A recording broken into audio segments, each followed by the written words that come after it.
This regular meeting of the Waco Independent School Board is hereby called to order. All items which may be discussed or voted upon this evening had been posted as required by state law. I extend a warm welcome to those present and to our television viewers. The board's purpose is to set goals, listen to reports of the superintendent, approve budgets, contracts, personnel appointments, and make policy for the district. We are not here to make management decisions or solve problems of individuals. Management is the responsibility of the superintendent and her staff. I ask that you turn your cell phones to silent if you haven't already done so. We appreciate your time, the time you've taken to join us and for your interest in the Waco Independent School District. As part of our board procedures, the Waco ISD School Board follows 10 guiding commitments that help keep our focus on students and community. To begin tonight's meeting, Mr. Vidania and Trustee Evnusi will be reading a guiding commitment. Mr. Vidania, will you start us off? Decisions will be guided by what best serves students' learning, well-being, and future success. Thank you, Mr. Vidania. Thank you. I'll go with number 4, unified voice. The board speaks with one voice after decisions are made, regardless of individual positions during deliberation. Thank you, Mr. Evnusi. Do we have anyone signed up for public comment? Nope. All right. Let's see. We're moving on to a moment of silence. Will you please bow your heads with me and take a moment, please?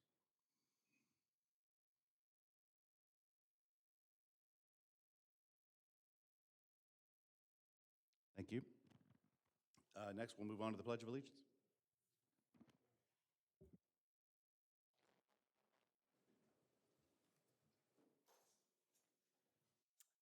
Good evening. So leading our Pledge of Allegiance tonight are Torian Barnett and Lily Rose from Waco High School, and Jalea, I'm missing her last name, Peller, sorry. Or no, Davis. I'm so sorry, Jalea Davis, who will be speaking with us tonight.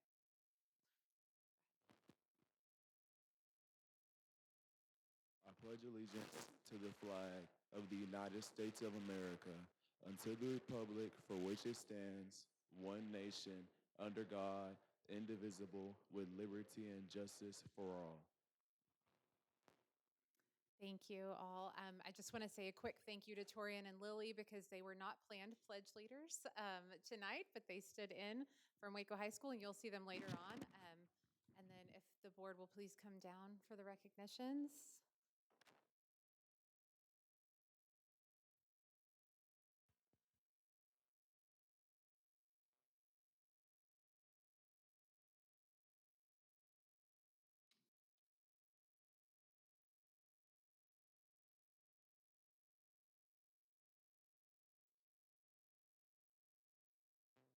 So tonight we have Jalea Davis, who is in 8th grade and is passionate about science and English.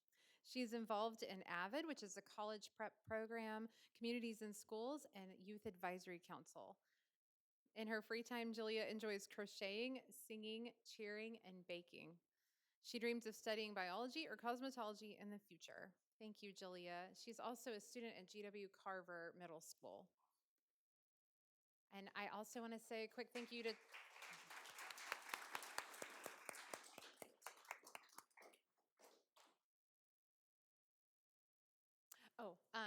Torian and Lily. I know they'll be back up here, but just to say thank you again for volunteering to be our pledge leaders tonight as well from Waco High School.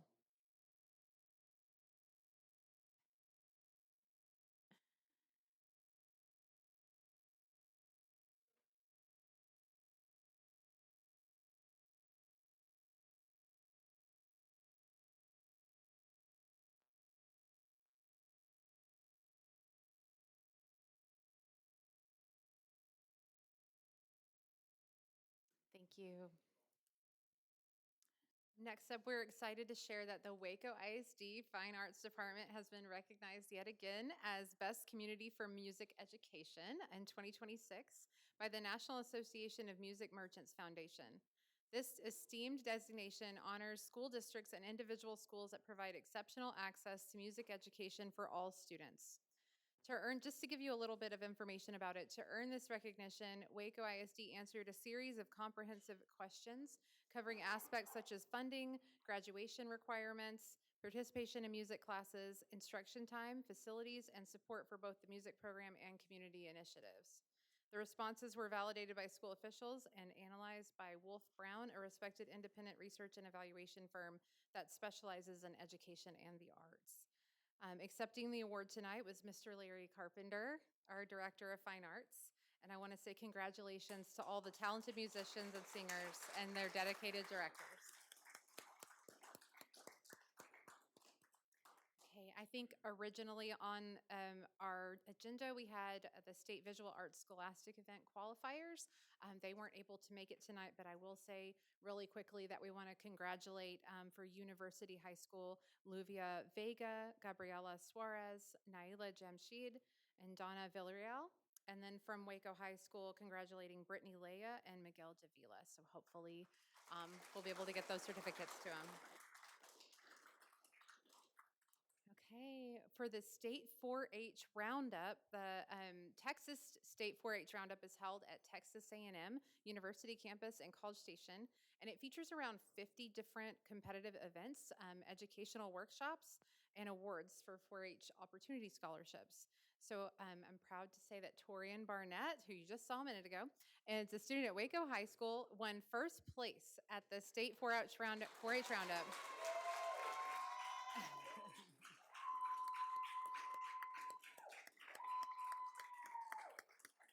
He also has a really cool belt buckle to show.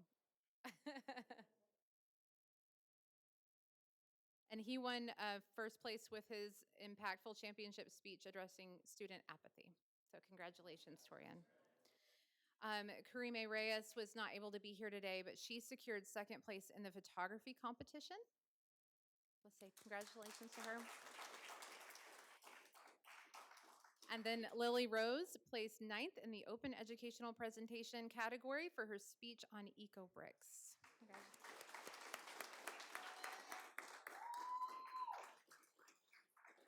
These talented students dedicated countless hours of hard work and passion to compete at the state level, and their efforts truly paid off.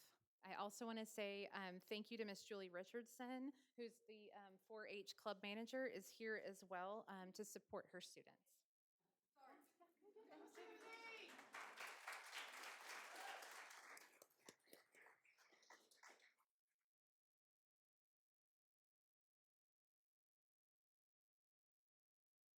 Congratulations, guys.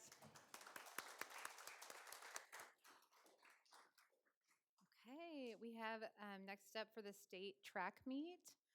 Congratulations to University High School student Rogelio Enrique, who participated in the 2026 UIL State Track Meet in Austin. Rogelio earned 9th place in the state in the boys shot put 5A finals.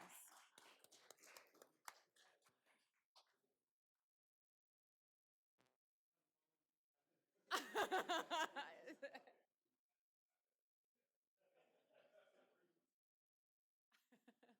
There you go.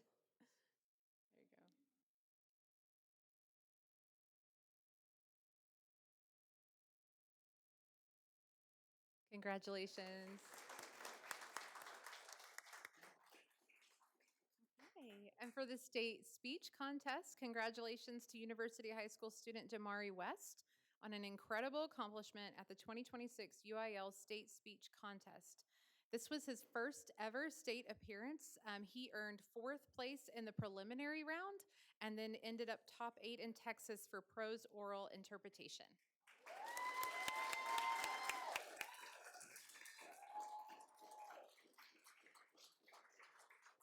Also want to say thank you to his mom, Andrea, for being here as well.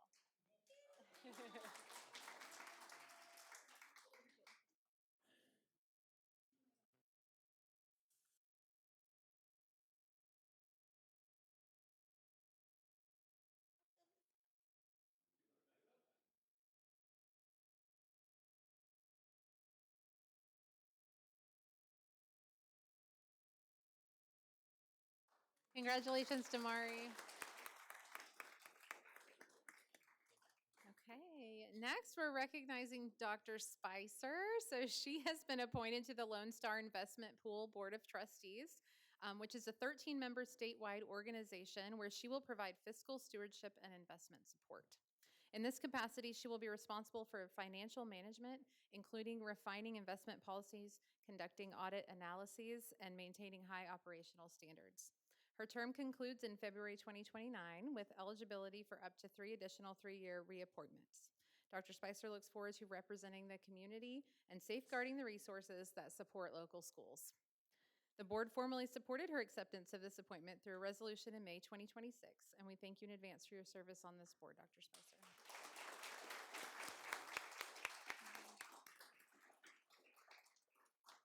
Okay, and last but definitely not least, our Community Partner Award. So Waco ISD is excited to honor Voice as our community partner for June.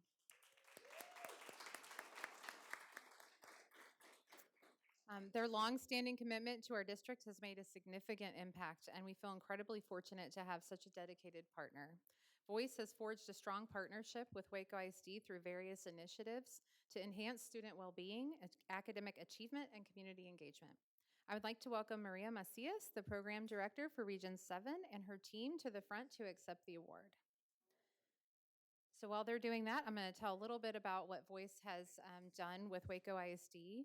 They have implemented evidence-based curricula that promote healthy behaviors and essential life skills for K through 12 students. They also conduct educational presentations for students, staff, and families to enhance awareness of behavioral health and reduce stigma. Voice supports families in truancy court and participates in programs like the Strengthening Families program to improve student outcomes. They engage in national prevention initiatives such as the Red Ribbon Campaign and host community events to strengthen school community ties.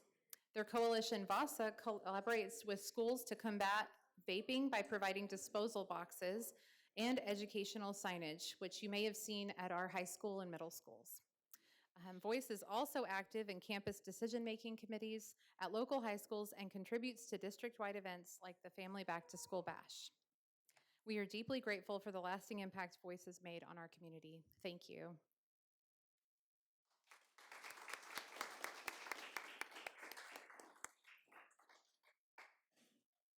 Thank you. That's all for our recognitions.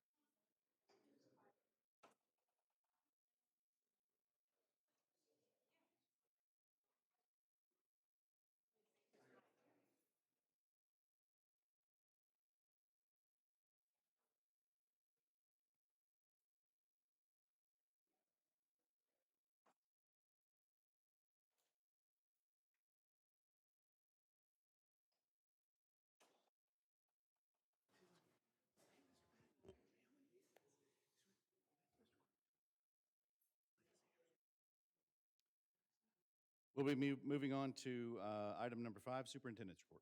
Yes, sir. Thank you, Mr. President. Tonight, I have the honor of starting my report with introducing our new principal of Kendrick Elementary, Dr. Barbara Page. Dr. Page, yes, go ahead.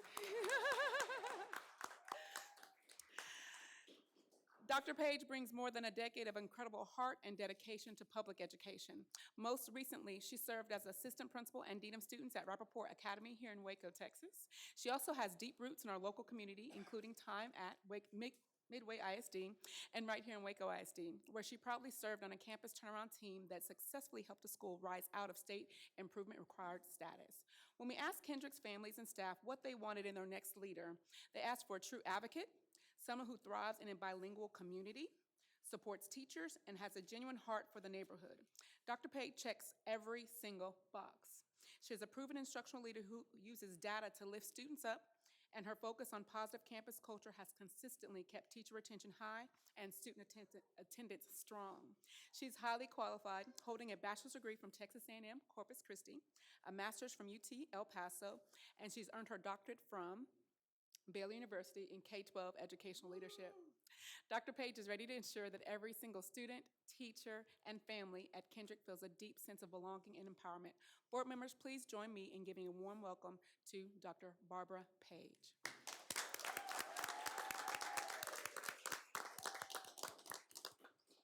Dr. Spicer, Waco Board of Trustees, and Board President, I want to start by saying thank you all for entrusting me to lead the wonderful community of Kendrick Elementary.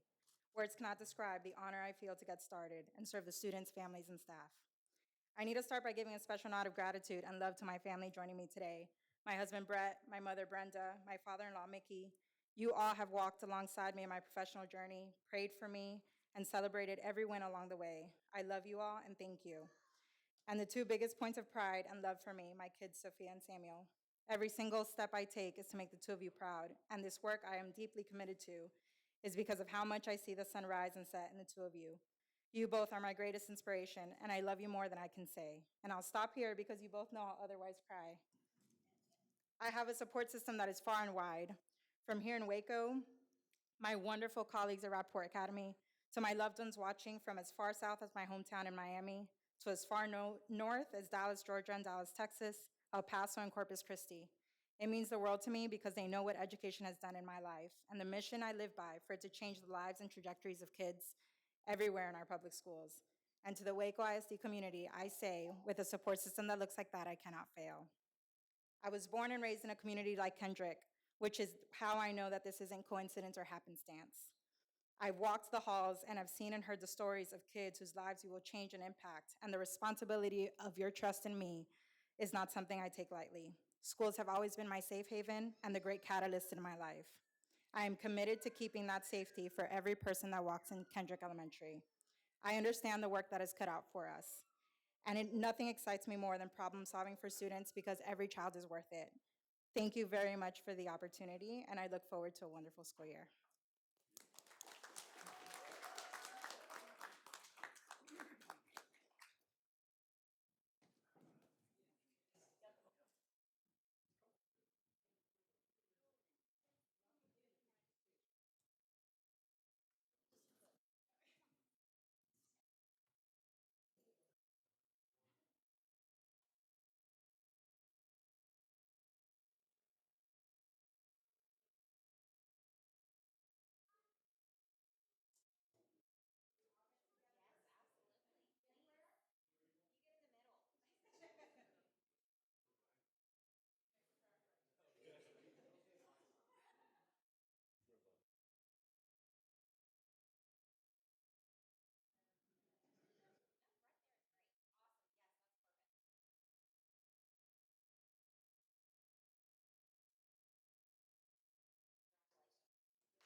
Our next leader is someone who truly needs no introduction to our district, as she has been an integral and deeply cherished part of our team for years. Please join me in celebrating the new principal of G.W. Carver Middle School, Bama Moore.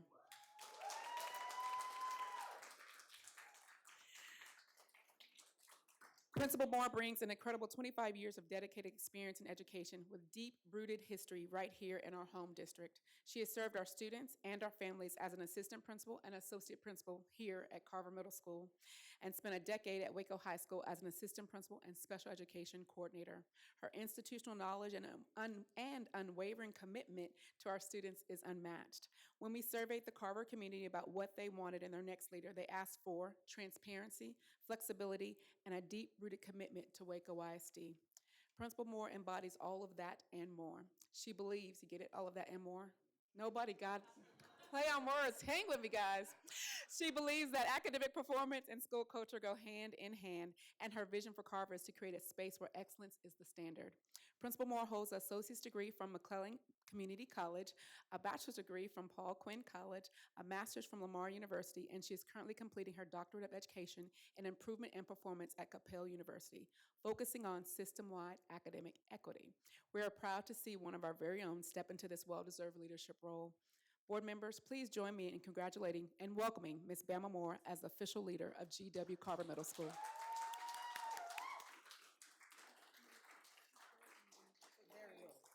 Okay.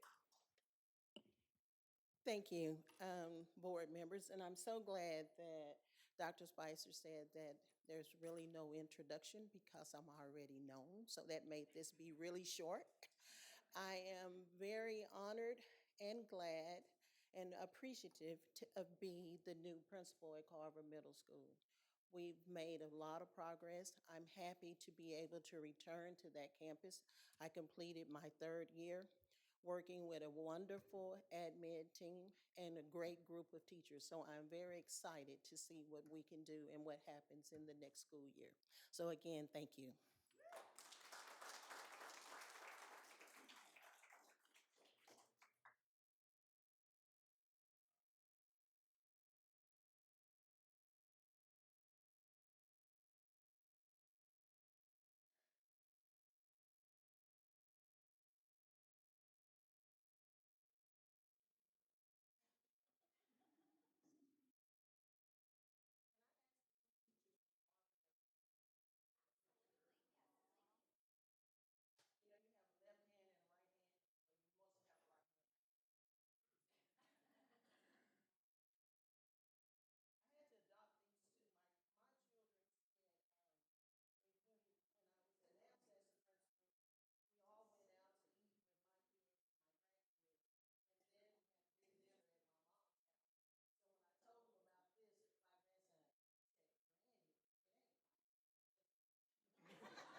when I was announced as the principal, we all went out to eat with my kids and my grandkids,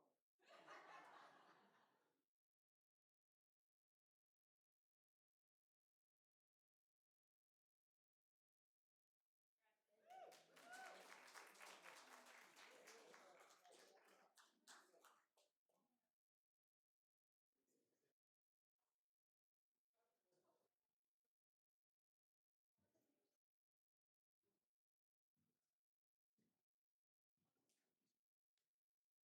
grandson said, Granny. So they stayed home. Thank you, trustees. All right, last but not least, excitement is already building for a strong start to the 26-27 school year. Last week, we opened promotional efforts for our Back to School Community Kickoff event. The district-wide Back to School Family Fest is moving to the new Waco High School this year. We're keeping the excitement of a joint event alive, providing our students with vouchers for free clear backpacks and school supplies, and partnering with local health district to offer all required school immunizations on site.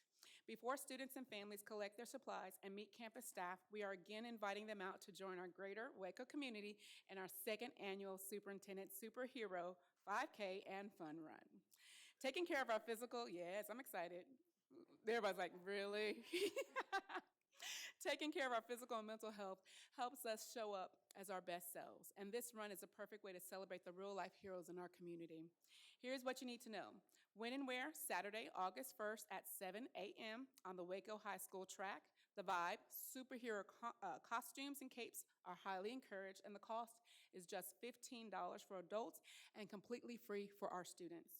Whether you want to walk, run, or just come out in a cape to cheer everyone on, we would love to have our trustees there. Really, I want you to participate, not just support. Under the direction of Waco SD's very own superhero, Health and Services Director Rhiannon Settles. We have rolled out a training plan for all employees to follow and are meeting each Tuesday and Thursday at 6 p.m. to train together. And if you are looking at the time, we have a group of people training today. I got to go out with them on this past Tuesday. It was hot, but we did it. Some of us walked, some of us ran, and some of us did walk-run intervals. So there's no excuse for anybody not to be able to do it, because we got you. Trustees are welcome to participate in the training, as well as I know you have your own race coming up. Mr. Cho, would you like to say a little bit about that? I would love to. Perhaps in a moment of I don't know, poor decision making, I challenged the city of Waco to. So I guess let me back up. University High School and Waco High School track teams are doing an adult track meet as a fundraiser. And so they're still mad at me for this, challenged the city council to a 4x100 relay race. So may the best board/council win. I've already been hearing some hesitation from some old backs and sore legs up here, but the gauntlet's been thrown down, so it's time to start training. Y'all have to, yeah, you have to win. We have to win. It's official now. We cannot lose. We're excited to witness. No, it's not a vote. It's already done. I think it's already done. I'm sorry, Mr. Phipps. So I cannot wait to see these young men out here running and competing against our city council. I look forward to that event. And then lastly, back to school employee convocation, culture of joy. For the 26-27 school year, our official back to school convocation is going to honor public education in an extraordinary way. Waco ISD is thrilled to join fellow school districts from across Region 12 at the Baylor Center for School Leadership's Culture of Joy event to celebrate the heart, dedication, and the power of public school educators. We'll be filling the arena with high energy districts. This will be Monday, August 3rd, 2026, from 10 a.m. to noon at the Foster Pavilion. I'm deeply honored to be speaking as part of the official program, and I'm especially proud that our very own Waco ISD students will be featured prominently during the celebration. This is going to be an unforgettable way to ignite our entire team, ground ourselves in shared purpose, and kick off the new school year filled with pure joy and other educators from across our region. Thank you so much. Thank you, Dr. Spicer. We'll now move on to item number 6, information items and reports. Trustee Abnusi, do you have any questions? No, sir. Trustee Patton? No. Trustee Davis? No. Trustee Phipps? No. And Trustee Vidania? No. All right. We will now move on to item number 7, the consent agenda. And before we do that, I need to note that we are going to be pulling item 7J. Trustee Abnusi, is there anything you'd like to have pulled? No, sir. Trustee Patton? No, sir. Trustee Davis? No. And Trustee Vidania?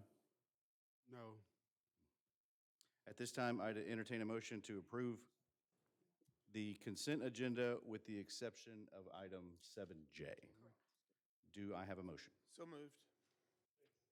Motion and a second. All in favor, please say aye. Aye. Aye. Any opposed? Okay, hearing none. I will hear a motion to approve item 7J. So moved. I have a motion. Do I have a second? A second. And 2 seconds. Do we need to take a roll call or is just? Yep. I'm recusing myself from this. Okay. All in favor, please say aye. Aye. Any opposed? All right, with Trustee Phipps abstaining.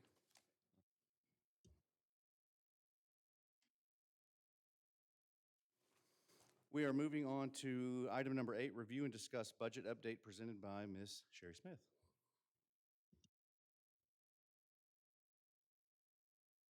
Good evening, Mr. Ochoa, board members, and Dr. Spicer.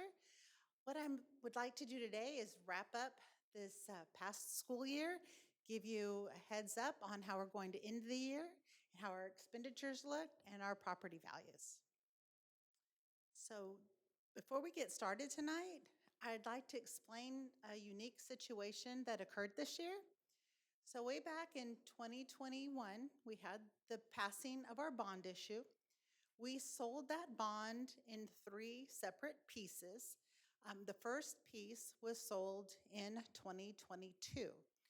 Now that sale was invested appropriately, and we used that fund to start off with our Carver project and our Waco High project. Well, we also received money from the fire for GW Carver. That money was put in the same investment accounts as the bond proceeds.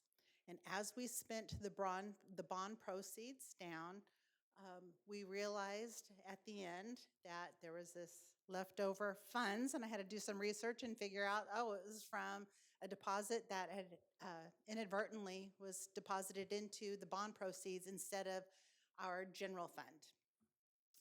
Why that poses a problem is because when we sell a tax-exempt bond, the IRS, the United States government, does not,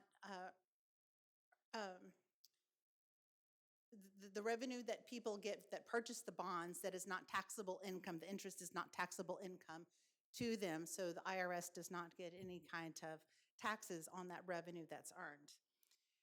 When we invest those funds, and we invest those funds at a rate higher than what the bonds sold at, that causes what's a situation called arbitrage. Arbitrage is subject to IRS tax for the school district. That happened to us. So we earned 5% a couple of years ago. Those interest rates on bonds and T-bills were doing really good. We earned 5%, whereas the sales rate of those tax-exempt bonds was only 3%. So we have an arbitrage calculation that we're having to pay approximately $400,000 to the IRS. So those funds being in the fire proceeds being in the incorrect fund caused our interest calculations to be very skewed. The company that we are using to calculate our arbitrage rebate to IRS for us was able to back out those calculations as if those funds were never included to begin with. Now that these funds are being paid currently to the IRS, there's approximately $4 million that is left over, which really is general fund revenue. So that $4 million will be moved out of our Series 2021 bond issue and moved into our general fund, giving us an additional $4 million this fiscal year that was not anticipated. So big, long story, just to say that we're getting an extra $4 million in our general fund this year. Ms. Smith, is that before or after the amount that we return to IRS? That is after. Okay, thank you. Mhm. In addition to that extra $4 million that we're getting, there were significant budget amendments that were done throughout the year. And I want to just bring your attention on two of the largest amendments. Back in September of '25, the board approved an amendment for all the purchases that we made the prior school year that were not received as of 8/31 of '25. In September, we asked the board to rebudget those, as well as rebudget funds for hail damaged roofing projects that we had. We also had a Seco loan project that we invested in, some classroom furniture and other maintenance projects. So there was already about $2.3 million that came out of fund balance that was amended into our original budget as well. And when I say it's amended from fund balance, that when you adopt a deficit budget, that budget amendment then increases your deficit budget that got adopted, okay? So in looking at our revenue, that's all derived from our enrollment, okay? So over the years, unfortunately, Waco ISD has had a declining enrollment situation. This year was no different. We actually lost close to 500 kids this year, but our saving grace was actually that our percent attendance was higher than it had been the previous year, which really is a very big boon to the school district. If you look at the footnote, I just wanted to point out that a 1% increase in attendance is approximately a 0.86% increase in our M&O funding, and for us, that's around $740,000. So almost $1 million for a 1% increase in attendance. So when we fight to get those kids in school, that's why, because it can add up really quick. So this year, because there are so many unknowns, for example, with the voucher, and most school districts are, even without vouchers, we're anticipating a future decline due to the birth rates dropping off. We are looking at an estimate of $12,000 405 students, which is another 500 student decrease in the prior year. We already have over 80 students that were awarded a voucher in our district. Now, time will tell, we have no idea how many of those 80 families or 80 students will will take advantage of that offer, and most of them, hopefully, are already going to charter schools or private schools, and we won't see that or feel that. Because that just tells you how many, the information we got only is a reflection of how many that live within the Waco ISD boundaries. It is not indicative that they're Waco ISD students. I just wanted to make that clear. Okay. So because of that unknown and the enrollment decline that the whole state is facing, we went ahead and just decided to be as conservative as possible. And we're saying that we're going to lose another 500 students. If we don't, that's great. I can always come back to the board in the middle of next year and we can amend the budget upward. But I would much rather ask the board to adopt a conservative budget, and then we can tweak it upward rather than vice versa and overspend. Okay. I have a question real quick. Yes, sir. Is there a deadline for when they can get vouchers versus, like, when's the deadline for parents to apply for vouchers? And like, I believe that's already passed. So we should know that so that's going to be the numbers, that 80 kids. 80 something, but it doesn't mean that the students will. Take it, but they can't go up from there. It can only go down if they don't take it. Right, but I think what Sherry's saying is that they just give us a number of vouchers that were approved for Waco ISD. It's not necessarily Waco ISD kids. Correct. It's just people that applied. Right, right. For this year. Yes. Okay, so as I have explained previously with the state funding, if you recall, when we've got the foundation school revenue, I compare it to like a seesaw or teeter-totter. When your property values go up, the funding that you get from the state goes down and vice versa. So in this case, this year, our property values decreased significantly, like really significantly. Our property values originally were budgeted at $8.5 billion, and they were actually finalized at $8.4 billion.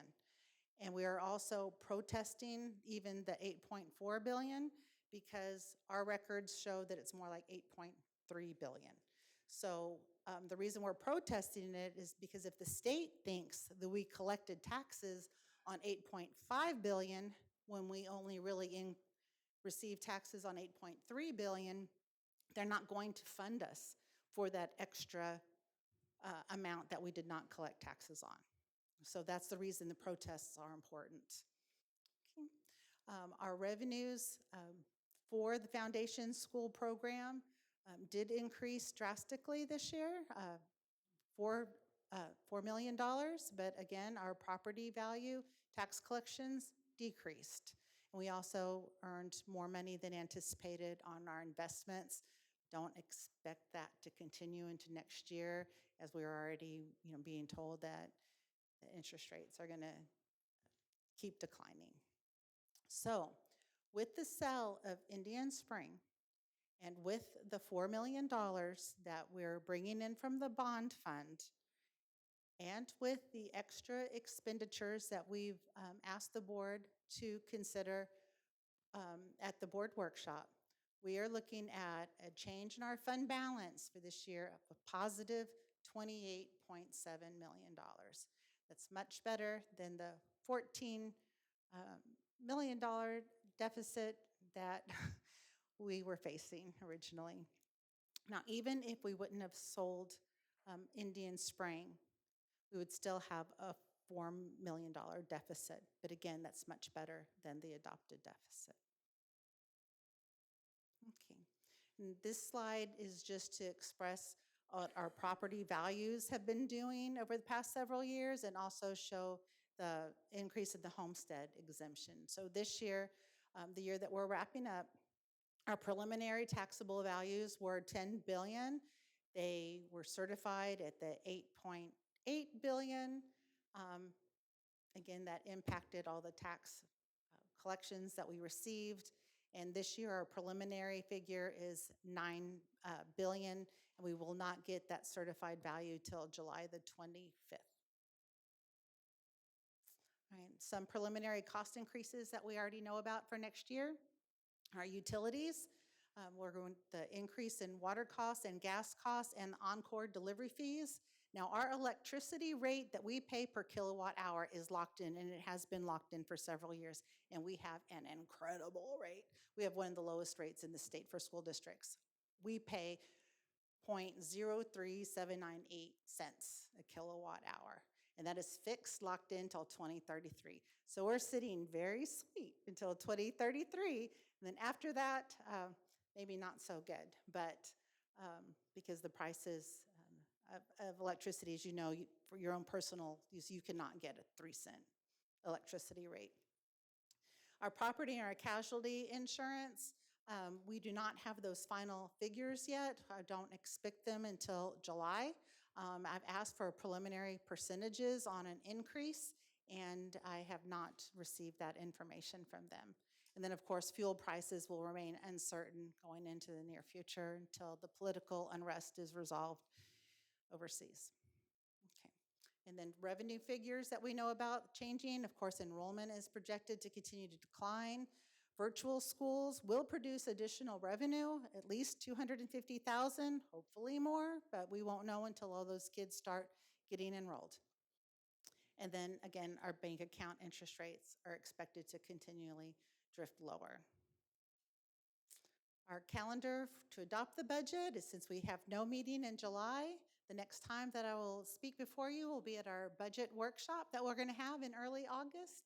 And then we will roll out with adopting our budget and our tax rate at the end of August on August the 20th. And that is all I have for you today. Thank you, Ms. Smith. I hate that you have to build a budget this way because it's based on a lot of guesswork and what ifs. So I sincerely appreciate the work you're doing. Can you remind me again, if we back out that Indian Spring sale money, we're at a deficit of how much? 4 million. 4 million, okay. I mean, I know you're on top of it, but I really hope that we're approaching our budgets without that money in mind. Just to sort of keep a healthy paranoia, I guess, about the reality of what not just us, but every district is facing too. Yes, sir. Thanks so much. Does anybody have any questions? Final questions? Nope. Great, thank you.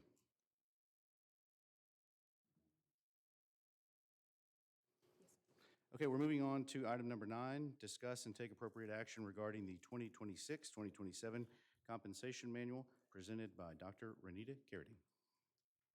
Thank you, Dr. Carradine. Good evening, President Ochoa, Board of Trustees, and Dr. Spicer. Glad to see you all.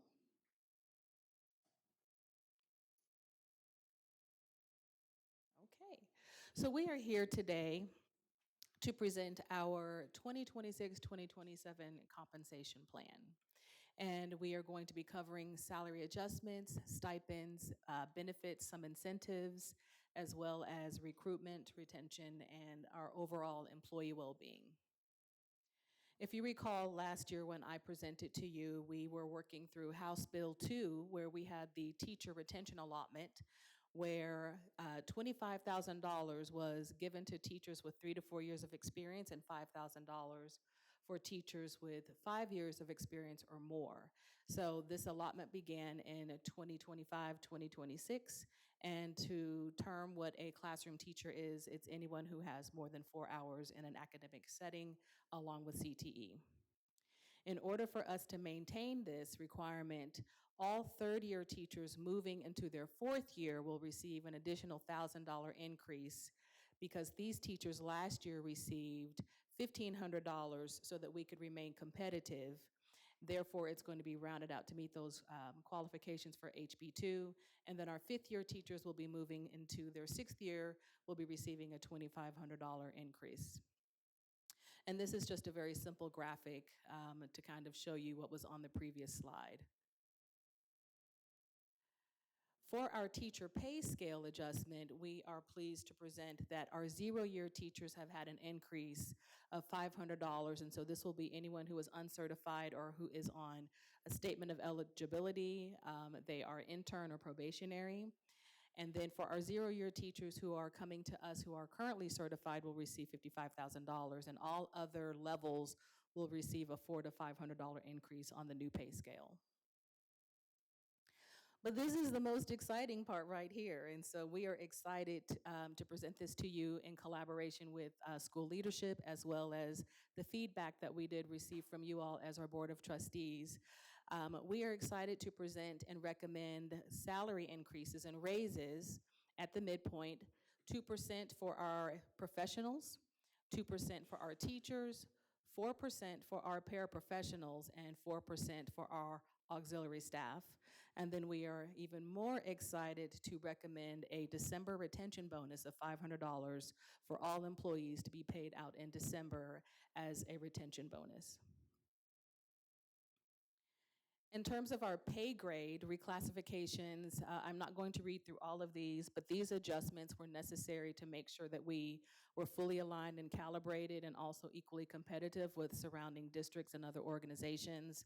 The majority of these changes are in our facilities and maintenance department to make sure that we are fully calibrated and supporting our auxiliary staff in that department. And then we do have our police dispatch who has moved from one pay grade range into an entirely new pay grade range to be more highly competitive as well.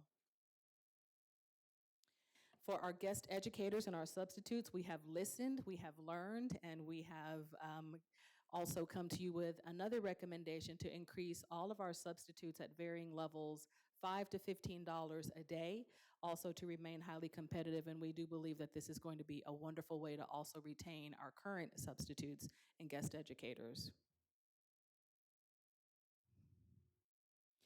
For our stipends, we only have a few new stipends to add. Our teacher residency host teacher will be receiving $2,000. For our new teacher residents who are coming to us through a partnership with Tarleton and Region 12, we will have 5. They have already been assigned teachers that will be hosting them at Brook Avenue and Lake Air. And so the host teacher will be receiving $2,000. And then we are also pleased to present for our principals who currently mentor. We are looking for ways to also support and incentivize them and are proposing a $3,000 stipend for them. And that was pretty much simple, sweet, and to the point. And so our full recommendation is that you all approve the compensation plan as presented. Thank you, Dr. Carradine. Do I have a motion? I move. I have a motion and a second. Is there any discussion? Trustee Abnusi? No, sir. Trustee Patton, any questions? No, sir. Trustee Davis? No questions. I just say I'm really excited about the paras with the 4%. I think that's going to make a huge difference in our district. Thank y'all for that. Thank you. Trustee Phipps? No. And Trustee Vidania? No. Nope. Okay. Again, thank you all. And again, hats off to Trustee Davis. He pushed really hard for those paraprofessionals and auxiliary workers. All in favor, please say aye. Aye. Aye. Any opposed? All right, motion passes. Yes, Thank you, Dr. thank Carradine. you. Carl, you can go ahead and hit send on that news story. Okay, we're moving on to item number 10, review and discuss and take appropriate action on strategic district enhancement funding from general fund presented by Mr. Jerry L. Good afternoon, Mr. Ochoa, members of the board, Dr. Spicer.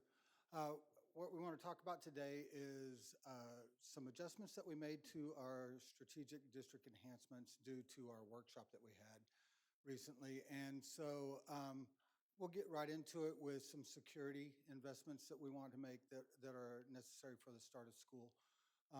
We're looking at a total investment of $525,544.10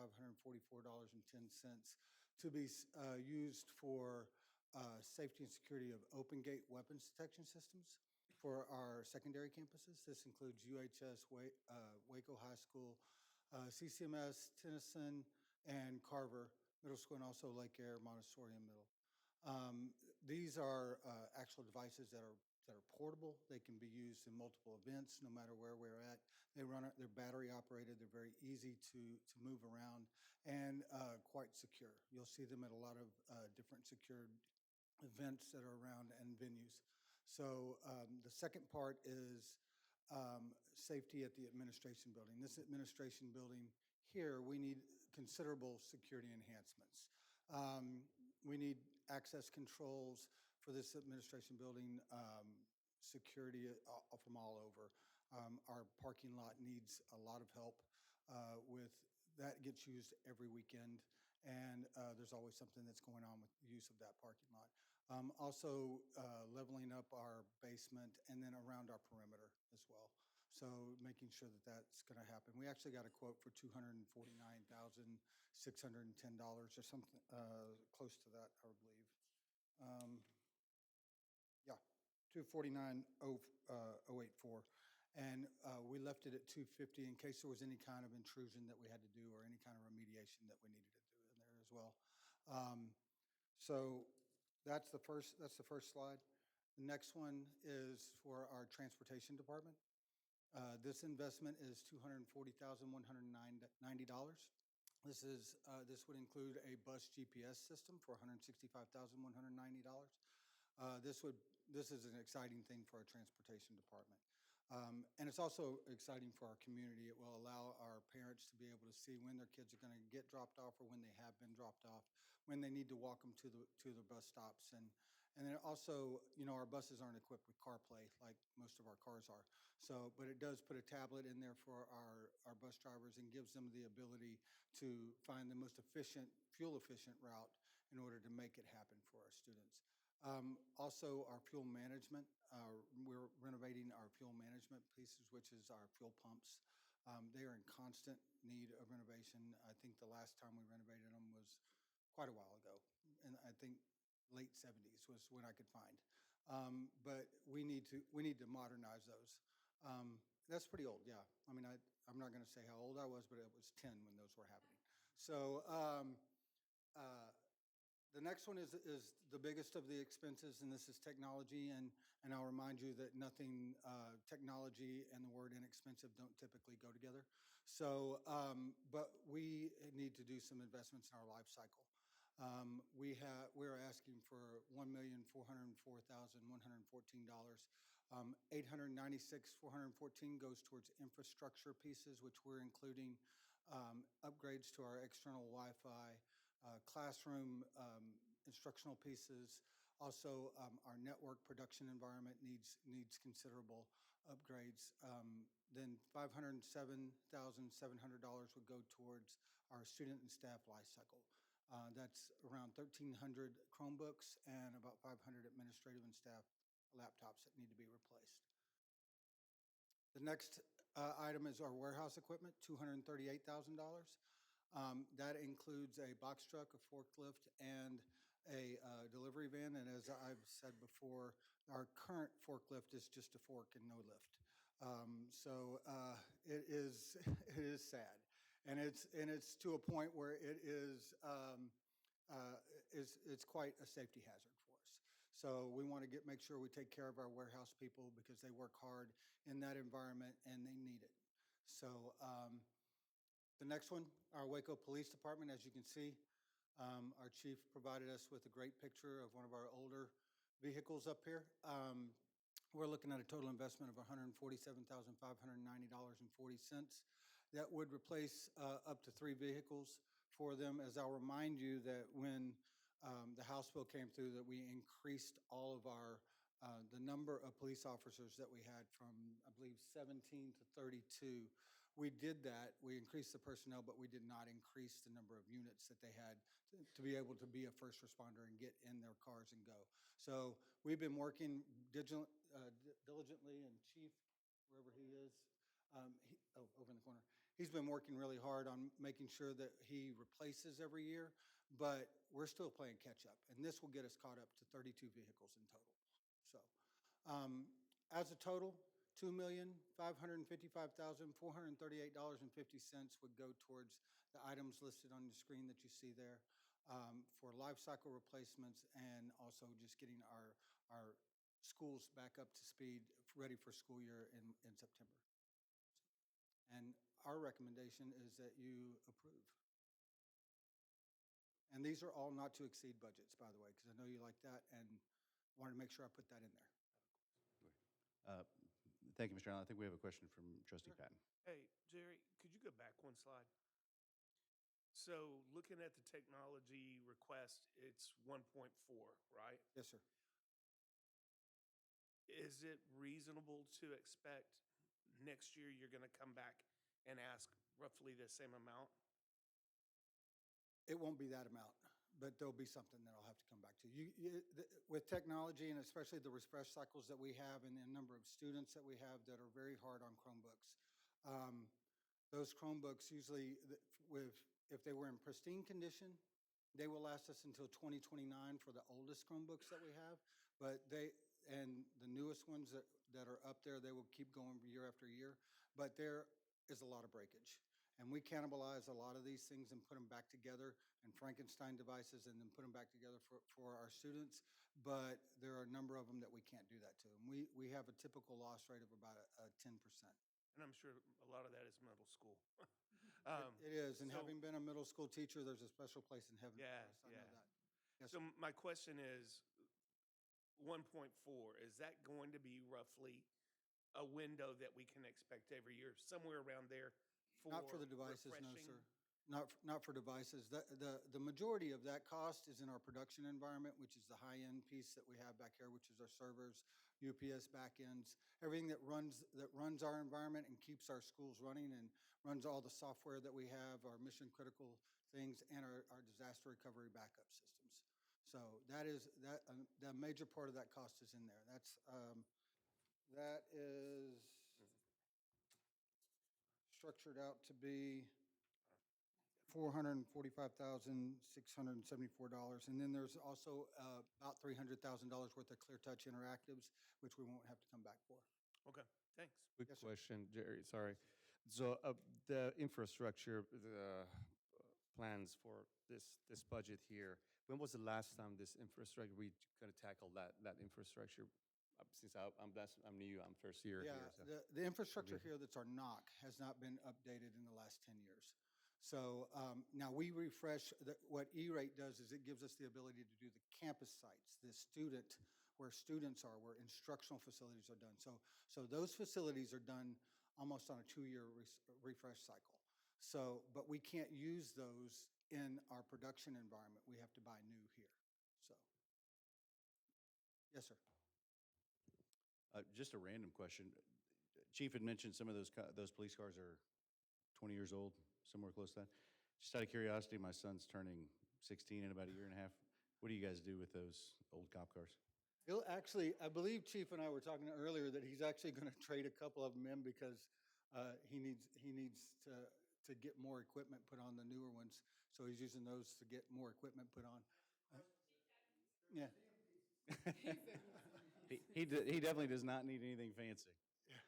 Just, I mean, they're cars that, I mean, people love the Crown Vic.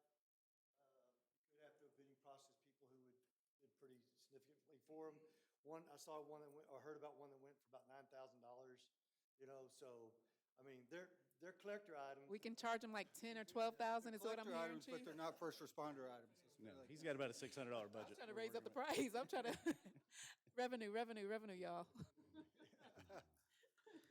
Thank you, Mr. Allen. We appreciate it. Do I have a motion to approve? Okay, got a motion to approve. Do I have a second? And a second from Mr. Phipps. Is there any discussion, Mr. Abnusi? No, sir. Okay. Trustee Patton? No. Trustee Davis? No. Trustee Phipps? No. And Trustee Vidania? No. Nope. All in favor, please say aye. Aye. Any opposed? All right, motion passed. Thank you, Jerry. Appreciate it. Thank y'all. Next on the agenda is item number 11, the public hearing to evaluate the effectiveness of accelerated instruction interventions. I will open the public meeting at 7:03. I will now turn it over to Ms. Courtney Parnell, who will provide an overview of Waco ISD's accelerated instruction plan and the effectiveness of our interventions during the 25-26 school year. So good evening, President Ochoa, Board of Trustees, and Dr. Spicer. I appreciate your time to hear about our progress in regards to accelerated instruction in Waco ISD. Some microphone.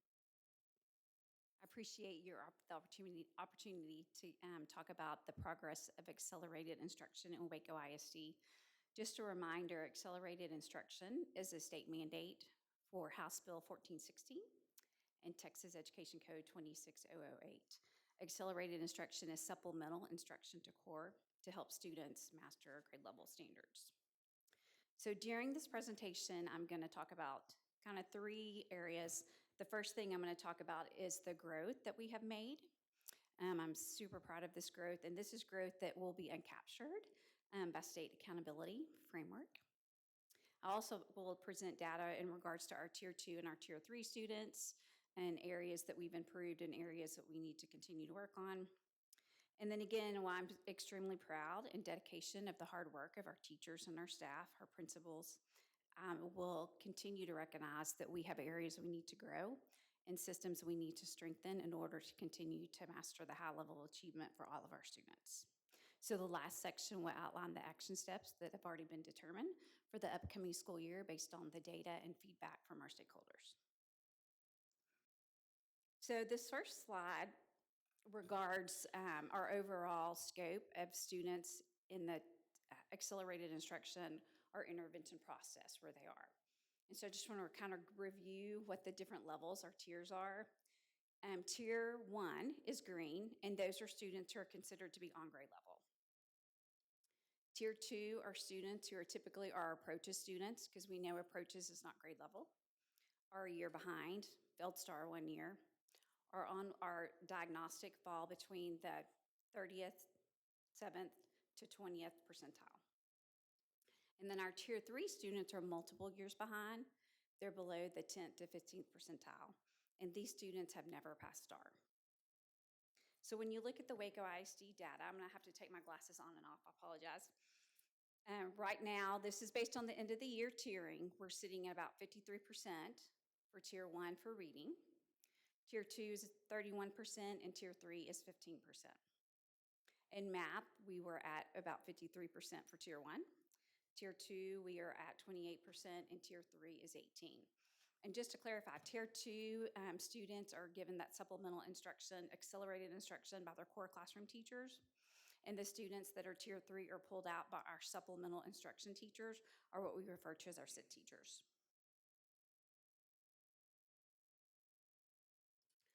So another important metric we use in order to see if accelerated instruction is working is we look at our tier movement. So again, I want to review that. I do want to note that we've adjusted our tiering criteria specifically for our Tier 3 students. I broadened that to 15% where we had it capped at 10, just because I believe we have students who need that more intensive intervention. So these numbers are going to be somewhat skewed. I will also note that campuses are still tiering. They're still reviewing their end of the year data. So there may be more progress or growth than that's noted in the slide. So the yellow represents the Tier 2. So again, when we look at students who began the year in Tier 2, we had 3,381, and 752 of those students are now on grade level. And again, just a reminder that Tier 2 is approaches, right? So we still have students who are on approaches, but they haven't met the meet or master's level, and so we would not consider them Tier 1. When we look at our Tier 3 in reading, we had 1,545. We had 481 of those students go to Tier 2, which is approaches or did not meet TIE. And then we had 162 go to on-grade level. I have a question, please. Mm-hmm. When you say approaches, is approaches passing on STAR? Yes, sir. So we have kids who are passing STAR, but we're still putting them in a Tier 2 more Right, a higher level of support. Correct, because when you look at approaches, it's not state standards. It's approaching the proficiency of grade level standards. Okay. So therefore, we want all of our students on meets or masters. Certainly. So we identify that population and ensure they get additional support. Yes, sir. Good deal. This is our math movement. At the beginning of the year, we had 3,990 students considered Tier 2. We moved 562 on grade level. In Tier 3, we had 1,779. 370 moved to Tier 2, and we had 344 move to Tier 1, or on grade level proficiency. So I'm excited about that growth. Any questions on that? I did have a question on that. Just with the students who are, I guess, drifting further into the tiers, have we identified what's going on? Like if you go back a slide or two, like the 1,065 or the 763 students who are kind of Maintain, yes, sir. So we do several things at the middle of the year, and I'll get more in depth to this, but the SIT teachers are required to track a SIT data tracker. And so any student mid-year who didn't meet the growth measure on our iReady diagnostic, they're required to come up with a plan that they submit to my office to tell what additional supports they'll provide. These are also students that we would refer to what we call the SAT committee to ensure there's not a disability present, ruling out any type of learning disability, health impairment that might be impacting their ability. It also, we have to look at attendance, we have to look at behavior, like were they present for that accelerated instruction? So there's lots of factors we look into, but we do review those, yes, sir. Gotcha. So we think that the students, like the 1,065, is due to behavior, attendance, or they might have I a think there's lots of disability. variables, but for sure, if they were, in my mind, if a student's getting Tier 3 5 days a week for 45 minutes and they're not making progress, then there's another identifying measure going on that we have to look at. It's either a learning disability or other circumstances that we need to address. And I'll talk about it in a minute, a system that we have coming out next year that's going to help us with this as well. Is that a normal amount of students that might have like a disability? I guess that's what I'm trying to understand. Like if we're thinking a majority of this is students who might need to be evaluated for some type of disability, are those numbers like a normal rate that we will see across other school districts across the state?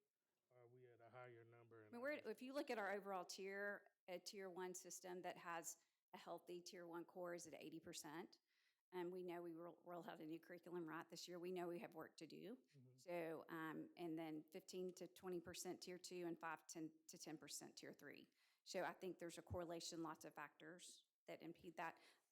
The state average or the district average for special education varies among districts. I couldn't answer that, but I'm sure we could get that information from Ms. Washington. So the next slide is based on our iReady diagnostic. That's a diagnostic that we give 3 times a year. And if you look, just to explain the different color coding systems, the dark red represents students who placed on the iReady diagnostic 3 or more years below grade level. The pink or light red is 2, the yellow is 1, and then the green is on grade level. So the first bar represents our beginning of the year, and this second bar represents the end of the year. And this is based on reading. So again, this is data that shows our students are growing. It's not where we want to be, but it does demonstrate growth. So you can see in the beginning of the year, we had 40% of our students multiple years behind, and we went to 30%.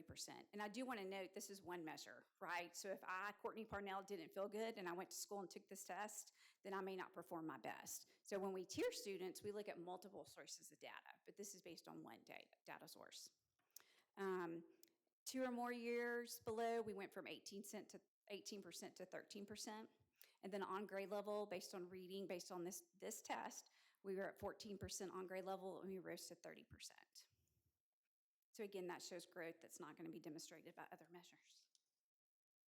If you look at math, again, same correlation as far as placement. We had 32% of our students that were multiple 3 or more years below grade level. We moved that down to 22%. 2 or more, we went from 22 to 12. Our on-grade level proficiency went from 8% to 33%. So again, we saw significant growth in the area of math.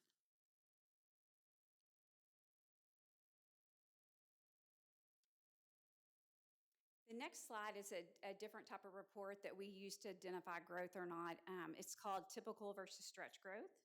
And this is from the iReady diagnostic that we give. And so what we look at is typical growth is 1 year's growth for a student. And it may be if the student did the diagnostic at the beginning of the year, they were in third grade and their grade level was on first grade, but they went to second grade, that's typical growth.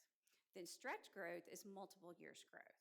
So you can see, again, this is a 1 day, right? One data of our typical growth. So it's broken up by grade level. So for example, 52% of our first graders met their typical growth. And then 21% of our first graders met that stretch growth. So just, this is the math data. And then that's the reading. And again, we know, again, this justifies that we continue to have work we need to do, right? We need all of our students that are multiple years behind to earn that stretch growth. And so when we meet with our SIT teachers, that's what we talk to them about. How are we going to get our students that are in Tier 3 and Tier 2 to get that stretch growth?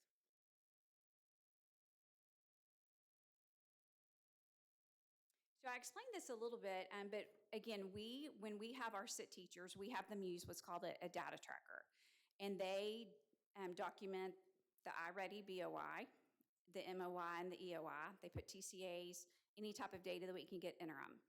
So using this helps us identify which students mid-year are not on target. And like I explained, they have to turn in an action plan to us and what they're going to do in order to help those students. So I also use this data to pull and to correlate for the state assessment.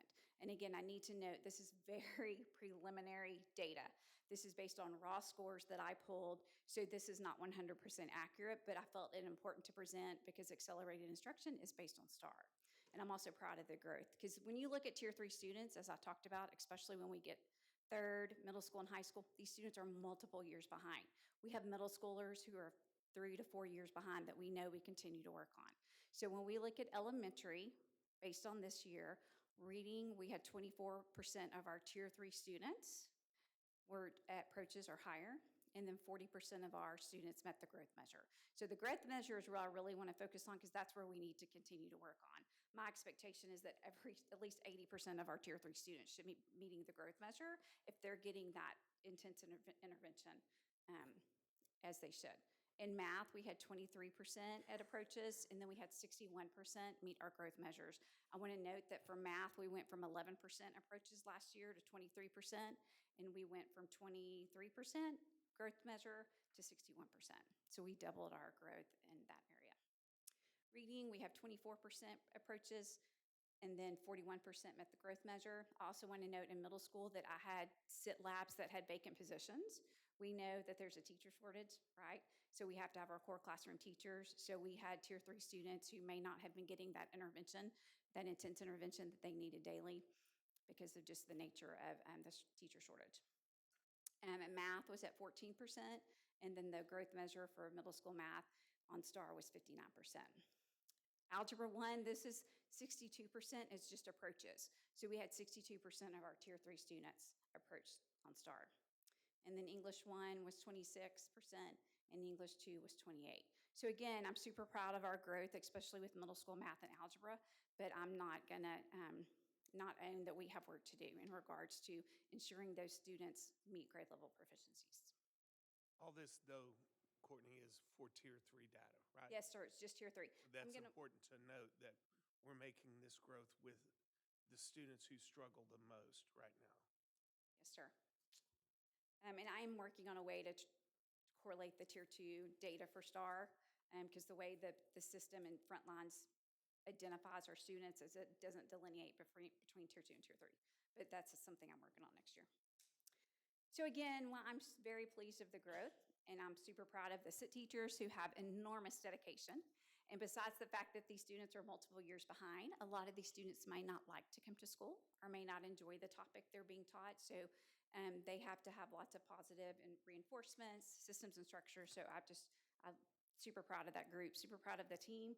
And then again, my support from Dr. Spicer and Dr. Kornblum and the leadership. So again, I know there's work to do, so I will never deny that we have lots of work to do, and I take that work very seriously. So I'm gonna talk about 3 different levels as far as our blueprint or our plan for next year. The first level will be district-wide systems that we need to work on, and then talk about Tier 2 action steps, and then Tier 3. So again, when we look at what do we need to work on across the district, we have some super exciting things that we have in place next year.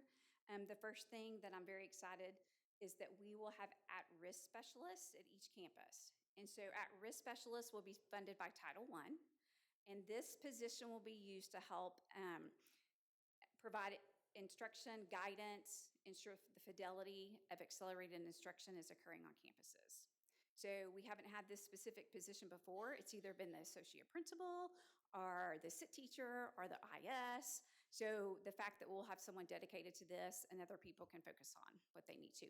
This person's also going to be over the Title I parent-family engagement, which will also include attendance. So you know students have to be at school, right? And parents in order to close that gap. So I'm super excited they're going to help with that. And then we also have the early warning system. And Mr. Davis, this is kind of what you were addressing. So the early warning system will be embedded within the branching mind system that I've talked about before. And that's the system that we use to track the levels of support. So within this system, it's going to triangulate 3 pieces of data: the attendance, behavior, and coursework. And what it does, it instantaneously identifies our most at-risk students. So if I'm a campus principal, I'm not having to pull the data. I can look in the system and it color codes students at the highest level of risk and then goes down. So if I'm a principal, I can bring up my 6th grade, look in branching minds, look at my 6th graders, identify my students who have the highest attendance, behavior, and coursework failure, and then we can embed supports within that. So again, at-risk specialists will help facilitate that. We got input from the principals as far as how we would implement this, but it's just another way to identify those students who we need to provide additional support for, not just academic. Then we're also going to do district-wide tracking folders. I know the board's talked about this before, but so we have different campuses have used different forms to track the iReady data. So how they did beginning of the year, mid-year, end of the year. And so this year we're going to have folders made at the central office with state and federal programs with Title I funds, and then have all campuses have the same folder. And then that at-risk specialist is going to work and coach and show the teachers how to conference with students based on that data. And so I'm excited about that. And then we met with iReady today, and then they're going to help support initiatives for students who are passing their lessons per week on the pathways. And then walkthroughs, just continued support with the Office of School Leadership to do walkthroughs during our intervention win periods that are in addition to core. So that's when those tier 2 students are getting worked with. That's when those tier 3 students may be getting pulled out, but just ensuring that that intervention is implemented with fidelity and that teachers are engaged. Parnell, I have a question. Yes, sir.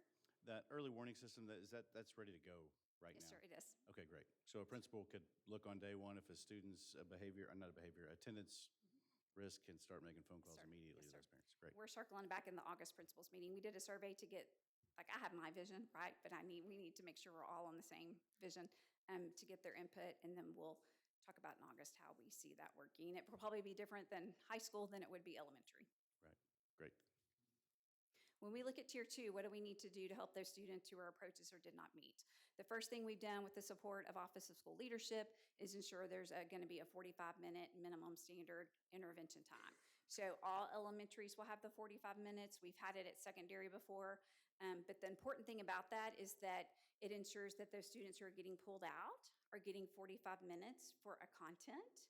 And then the other time students can be pulled out or worked with is during small group core instruction, and that's also going to be 45 minutes. So again, that ensures those students who have the most needs are getting the instruction they need. That's research-based you have to have in order to close that gap. I'm also excited based on feedback from the principals and from Ms. Steele, who's our accountability specialist for the high school. We do win. And so we'll continue to have our students who need 14, 16, but we're also helping support CCMR. And so all of our freshmen who have passed the STAR will be working on TSI math or ELAR. Same for sophomores. And then all of our juniors will get SAT prep. And then we're offering for our juniors and seniors an enrichment period. So if they've passed their STAR EOCs, and if they're CCMR, that college and career military readiness indicator that's so important at the high school, then they can do an elective. So we have students who may want to participate in UIL, who may want to do AP, who may want to be a part of student government. So that just hopefully will help motivate some of those students. And we always have a year at a glance for our tier 3 students. That's where we look at the data. What are those high impact teaks that we have to focus on to reteach? Because we can't reteach every grade level, right? So we've got to focus on that most high impact, that prerequisite skill they need in order to be successful on grade level. So we've done that for tier 3. Tier 2 has been a little let the campus look at it, but this year we're having teachers come in and actually do it a year at a glance for tier 2 students and tier 3. So that's going to help support the teachers on the campus who are core teachers who already are having to internalize and plan core instruction. Then that tier 2 prerequisite TEK they need will be mapped out, and then that resource they can use will be linked. We'll also work on that academic vocabulary and align that. Early small group intervention, we'll just make sure that small group starts by that 3rd week at the elementary, and then ensure that each teacher comes up with which groups they're pulling what day. 3-week challenges was based on feedback from the principals. For the secondary, besides reviewing the TEKs that are those high priority, on that 3rd week, they'll do some type of fun engagement, escape room, Jeopardy, just to reinforce those TEKs. And then 6 weeks incentives, for students who come and attend and participate. And then tier 3 action step goes back to that highly qualified with the support of human resources. We're ensuring that we have highly qualified teachers. Again, some of the data supports at one of our middle schools, for example, they had teachers, but they were all alt-cert. And so my team spent a lot of time coaching these teachers to ensure so that we have the data that supports when we have highly qualified teachers that have experience, that we have higher growth measures. So I appreciate their support. Continue to work on those high impact TEKs that align to core. At the secondary, we're going to work on phonics, and you may think that sounds elementary, but we're going to call it word work. And so we'll do that initial phonics survey, look at what word work those students need to work on, and they'll get pulled back in small group. Typically at secondary, we're focusing on comprehension skills, but we've got to do some word work. That's the gap that I saw in the data. And then continue to work on writing, and then increase that independent reading, provide more opportunity for students to go to the library, take books home, just to help them generalize those skills. So that's it. Again, thank you for this opportunity, and I appreciate the work and your support and the work we're doing. And again, I will reiterate, I'm super proud of our progress, but I know there's lots of work we have to continue to do. Thank you. Questions? Thank you, Ms. Parnell. Really appreciate that. That's such an awesome program. Are there any final questions? Nope. Anyone down here? Nope. Great. Thank you. For the presentation, I will now close this public hearing on accelerated instruction at 7:25 p.m. We are now moving on to item number 12, review and discuss priority 3 through 3.3, strategic communication and branding, presented by Ms. Jill Anderson. Hi. Hello, good evening, President Ochoa, members of the board, and Dr. Spicer. Tonight, as President Ochoa mentioned, I'm here to talk about strategic plan priority 3.3, which is to ensure that the district communication, marketing, and branding are strategic, targeted, and transparent to improve public perception of Waco ISD. So I think this is probably my favorite strategic priority. I'm excited to be up here talking about it tonight. So as we look at our progress this year, I'm excited to share that we're implementing tools and utilizing the skills of our team throughout the district to move in the right direction. And I think I've talked about this before, but this is a multi-departmental and collaborative work that goes beyond just our communications team. So I'm just a representative being able to report on this work, and I'm proud to share what the district is doing every single day to expand our partnership opportunities. So for 3.3.1, the key action, we were tasked with investigating and implementing tools to assist the district in increasing recruitment and enrollment. So we've employed a tool that I'm excited to put to use this year. So if you can imagine a mapping tool and a demographics tool had a baby, that's what we have that we get to use. And so I want to say thank you to our Chief Operations Officer, Jerry. He did all of the hard work in seeking out that vendor and what would work best for our team. So he led the charge on that. But we'll be able to utilize that in our plans coming this year. So one of our marketing plans, which is already underway, that we're using this information with, is our recruitment campaign, which I'm working with Dr. Carradine. Thank you, Dr. Carradine. and we will be implementing that as well. 3.3.2, we were asked to employ a variety of marketing strategies, including special events, digital, billboards, social media, and parent communication. And so what that sounds like to me is create a strategic communications plan based on our strategic plan priorities. So that's what I did. Last year, almost a year ago, I guess it's June, but in July, I stood before you, being introduced as the new Executive Director of Communications. And this year, I'm excited to get to stand here and say that we finished our strategic communications plan and we'll be putting it in place for the coming school year. So that is exciting to check that box. And many of the strategies that are used within that plan are data informed with a lot of the research feedback that we've had up to this point. So our measurement of success within that plan is built into the evaluation portion to review at the end of the 2027 school year. So action 3.3.3 was to look at media coverage. So over the past couple years, Waco ISD has made significant progress in media coverage. And we're going to continue assertive pitches to local media to cover stories highlighting the good work of the district. And so how we track that currently, we have a platform that tracks what would be quantified as like our advertising if we were to pay for advertising through television dollars. And so our original plan is to increase that by 5% year over year. So our baseline for the 2024-25 school year was to have was 1.5 million in value. And so what we were hoping to get this year was 1.57, I believe. And so when I made this PowerPoint, it was at the end of May, beginning of June, so we didn't track June yet. So you see 1.26 million is where we were. But as of today, I'm happy to say that we're at 1.78 million. So it should be a big green bar. It doesn't show that right now.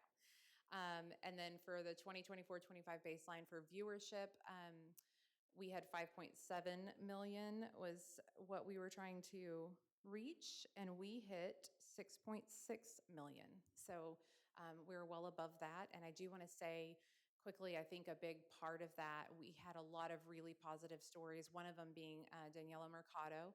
And so she really shot up our viewership because her story hit nationwide. So that's really exciting. And we're going to continue to do that over the next school year and following. I do want to mention. Jill, just real quick, can you just remind us? Daniela Mercado? You just tell us the story again. Okay, so she was a student at Waco High School who recently graduated, and she was, I think, accepted into 5 different Ivy League schools. Is that correct? Brown, Columbia, Harvard. You have 3? Okay. And she was a Bill Gates scholar, yes. So she chose Harvard, which was very exciting that she's going to go. And then she told me that with the scholarships that she was able to receive through that, she's somebody who has worked multiple jobs, has volunteered, is part of like professional organizations, and going to school and taking dual credit. But with her scholarships, she is going to be able to just go to school. And that to her is just like, amazing. She doesn't know what that's going to feel like. She's like, I'll probably take a semester to enjoy it, and then I'll probably go to work because I don't know what else to do. So she's incredible. I think she's inspiring a lot of other Hispanic females in her situation as well. So it was exciting. Yeah. And I know, I think it was Channel 25 story that hit nationwide because there was several different outlets that did stories on her, but yeah, it was great. I do want to note that the values that I gave you, our print and digital newspaper outlets were not included in that. We don't have a way to value it at the moment. So I just wanted to mention that just pulling numbers quickly off of the website. Sorry, Carl, if this is not as accurate. But from what I saw, the Waco Tribune Herald had 251 stories over the past year that mentioned Waco ISD. And so a lot of those are also sports related. So thank you to our coaches and athletic staff who helped with those. And the Waco Bridge had 38 digital stories.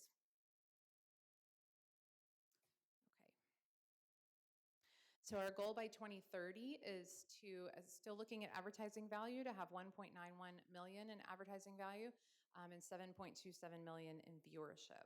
And so I want to note that after being here for almost a year and being able to see all the good work that we do and look at our goals as wanting to shift the perception of Waco ISD, because we all know here that it's incredible and everybody else needs to know that as well. Something else that we're going to add is looking at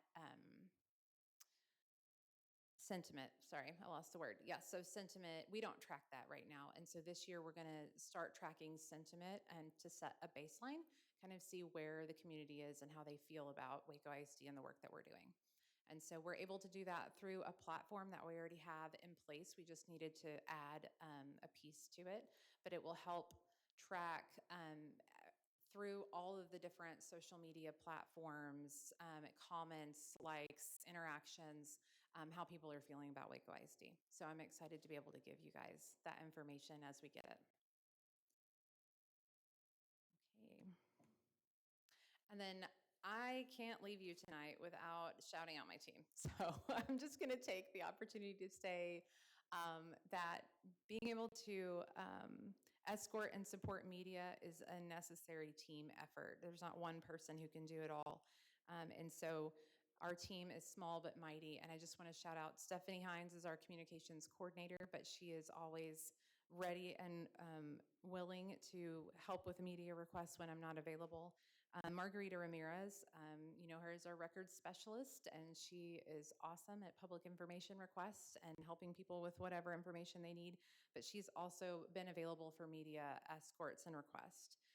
Michael Anderson, who you can't see but is in the background with all of the cameras right now, is our content creator extraordinaire. He does everything from video to graphics, photography. He's everywhere. Most people know his face. But he's also stood in for media when needed. Quinta Robinson is our executive assistant, and she keeps our comms team running. And I can't list everything that she does. She's incredible. But she watches our inbox daily to make sure that we're not missing any media requests and make sure that they're on our radar.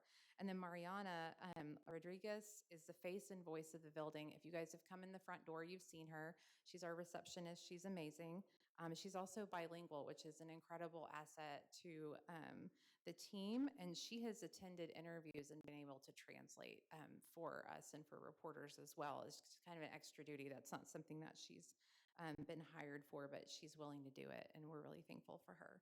So we have a really incredibly talented team who are cross-trained and they're willing to do the work and do it well. So I just want to say thank you for trusting our team to do this work for Waco ISD, and we're honored to be here. Thank you. Thank you, Ms. Anderson. And just a quick, someone mentioned that there might or might not be an old news clip of Michael reporting the news somewhere. Michael Anderson? Yes. Oh, I'll We have would to love to find see that that. if it's available at some Did point. he just turn off my mic? Because he didn't. Yeah, I'm going to have to go find that. Thanks for telling me. Do we have any questions on this end? Any other questions? Okay. Great. Thank you, Thank Ms. y'all. Anderson. We will be moving on to item number 13, review, discuss, and take appropriate action on amendment to optional flexible day school program presented by Ms. Dina Kornblum. Dr. Dina Kornblum, I'm sorry. You're okay. Good evening, Dr. Spicer, President Ochoa, and trustee members.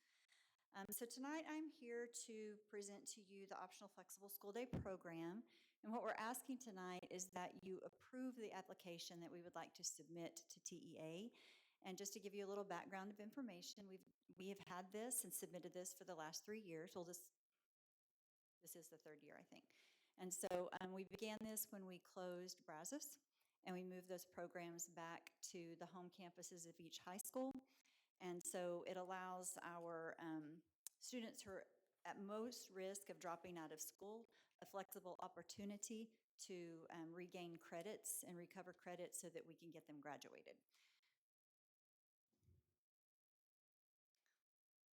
All right. So TEA authorizes an alternative attendance program, which allows students to go to school in a way that is different from traditional students. And so as you see, it serves students who are at risk.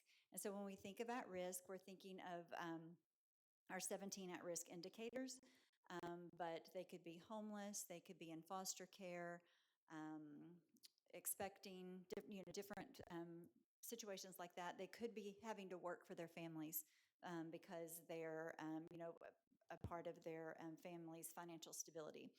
And so sometimes those students are unable to attend school on a full day schedule. And so this is an alternative way to let them still attend school and gain their credits and graduate.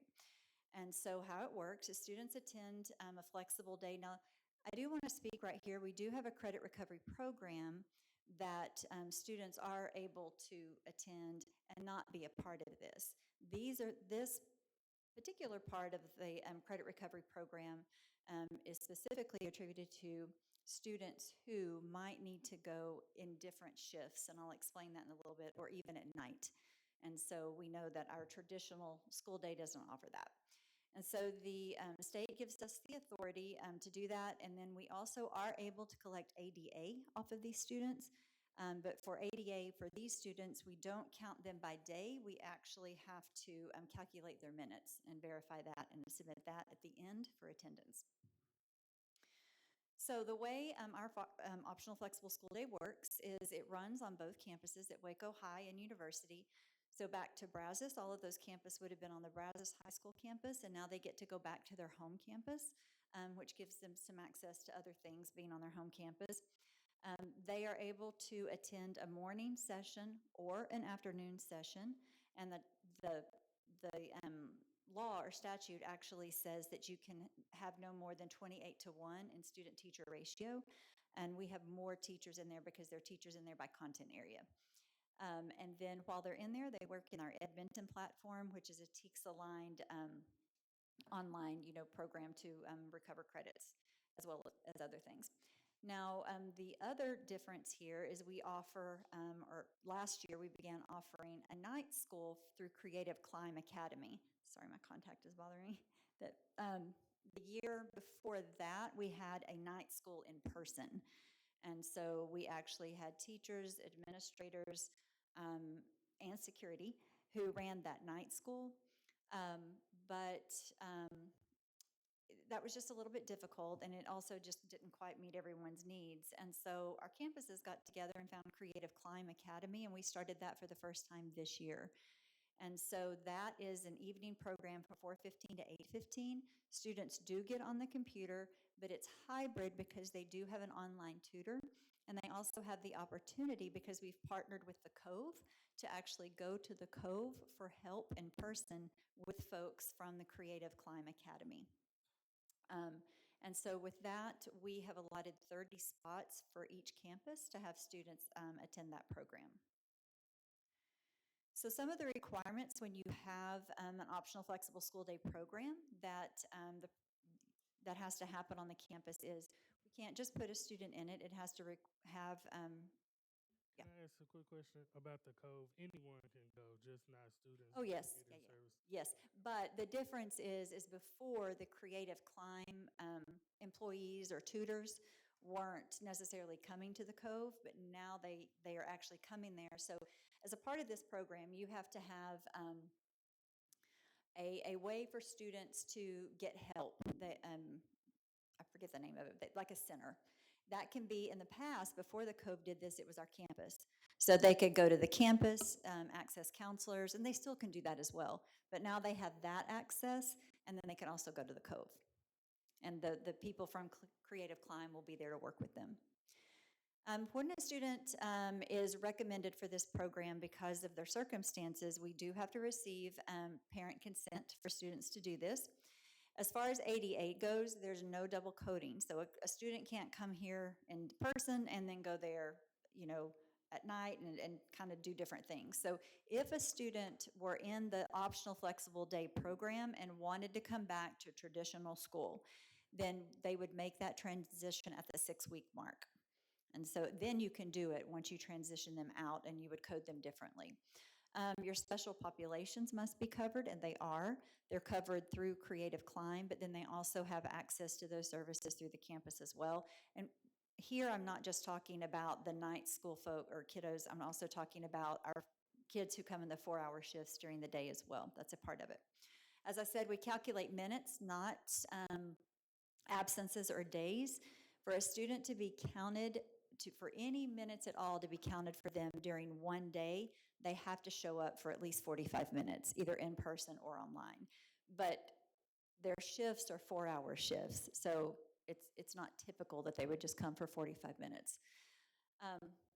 6 weeks audits. So we have credit recovery counselors. So each program has a credit recovery counselor or specialist, and they help the campus review credits, certify attendance. The teacher also has to certify attendance and then oversee the coursework that the student's taking. You're required to create a plan similar to a graduation plan, but a plan when a student enters this program to outline their coursework and to get them graduated. So the slide that you're looking at here is our level 3 on-campus program. So when we talk about the credit recovery program in general, we have 3 levels. Level 1 is not a part of the optional flexible school day. Level 1 are students who are trying to recover 4 credits or less. And so they might be assigned to the credit recovery lab the online learning lab for a period, go in, work on the class they need to recover, and then go back out into their normal schedule. It depends on how many credits they need to recover. That's not a part of this. Our students who are between 4.5 to 7 credits, they can still do that as well. But once we get students who are trying to recover over 7, so 8 and above, that's where our optional flexible school day really comes in, because those students are level 3. And so when we look at our level 3 students, 92% of those kids, and those are, as you see, this is the on-campus, of those students have completed graduation requirements. So that was 144 students out of the 157 in the program. 99% of the students met CCMR requirements, 99% rather, of the students met CCMR requirements, so 142 out of 144 of those graduates. And then 93% of all of the students who were enrolled in the level 3 met CCMR requirements. So if you look at the bottom, that divvies it out by campus and shows you how many each campus had and how they did. Questions? Yep, I have one. Are you, that number looks incredible to me. I mean, I think level 3, those are our kids who need this service most, and we have 92% of them reaching. For the online so Ms. Latchison ran this program before she took over Hines, and she was relentless. And so she went between both campuses. If you could see her tracking system and you know what she did to get these students graduated, she worked hard to get that done. So. I assume those are statewide, like we can track that against other ISDs, right? Like, man, it seems like a very high percentage. Is that compared to other schools, like where we stand on that? No, that's I our. know that's ours, but do we have like comparison to other schools, like if that's above? I'm sure that that data's out there. I don't have it. I mean, it just seems like an impressive number. Yeah. I would have to probably visit my data person to figure out where to find that data, but if you would like it, we could try to find it. Yeah. Okay, so going to now looking at the remote program. When we look at the remote program, so the column on your right, those students who completed graduation requirements and were enrolled were 29%, met CCMR, and they graduated 57%, and then total enrolled 17%. So when we hit the night school, we do see the percentage dip a bit. And oftentimes these are students who are, you know, with our most extenuating circumstances. And so that's why, you know, from a district standpoint, I'm working with the Student Services Department very closely. All of those wonderful people, they are trying to just really wrap around them and provide services, wraparound services to get them through. So another thing that these programs ask us to do is try to get them IBCs, industry-based certification, so that when they graduate, they have other opportunities to go into the workforce immediately. And so if you look up there, we had 19 who actually earned IBC. So there were 10 from Waco High School and 9 from UHS. On the, I said right hand, on the other column, you have combined credit recovery. So you have the in-person and virtual. So completed graduation rates, 83%. So when we put them together, total graduates, 97%, and then total, or CCMR was 97%, and MET of total enrolled, 83%. So then at the bottom, that 12% of all of those earned an IBC. Can I ask a question on this slide? So the students who are in the night school online hybrid, are they like, do we ever make recommendations for them to attend school in another way if we're seeing like low completion rates compared Yes. to Yes. the other forms? Ms. Latchison, at the time, so we're in the process of filling that position, but at the time, Mrs. Latchison, if they were not attending or doing, they would have a meeting and she would recommend that they come back to school. Okay. Now, sometimes, they have situations depending on their life circumstances. It's not always possible, but she would. And even the students who are in the face-to-face, if they're not pulling their weight and doing what they need to do to recover, they have some tough conversations.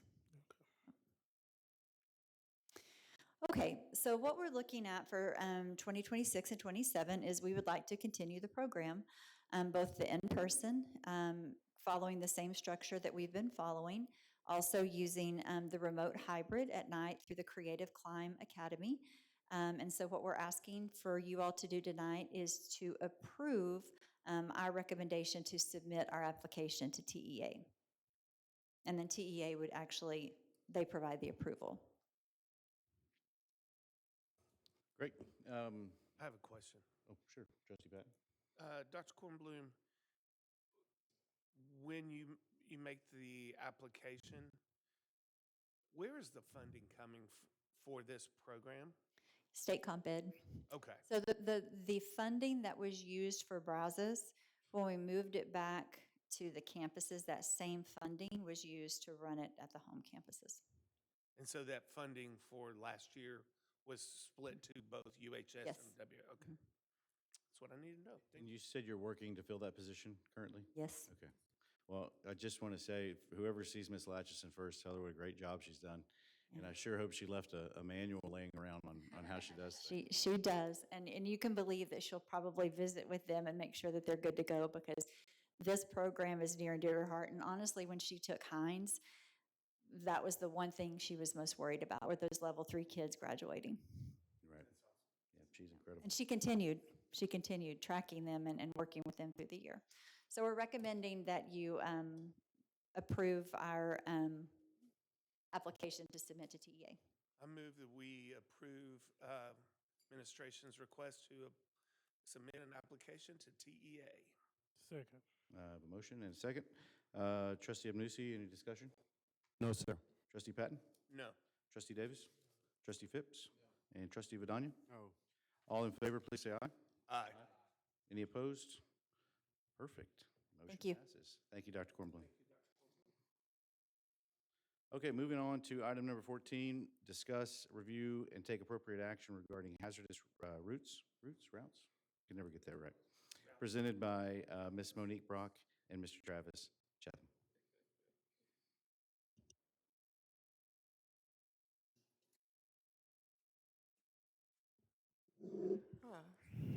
Good evening. President Ochoa, Dr. Spicer, and the rest of the board members, myself and Mr. Cheatham. Where's our presentation? Before we get started, got it. But before we get started, I'm going to take some time to just reflect on our journey.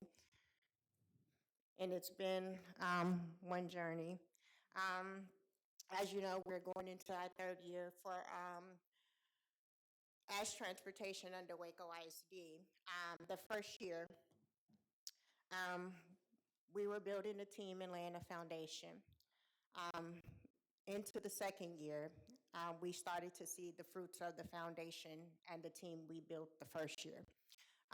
Myself, along with Mr. Cheatham, who's a piece to my puzzle, and Miss Robinson is the other piece to my puzzle that couldn't be here tonight with us.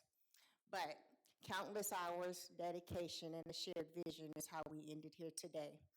Um, Along with our 44 amazing CDL holders.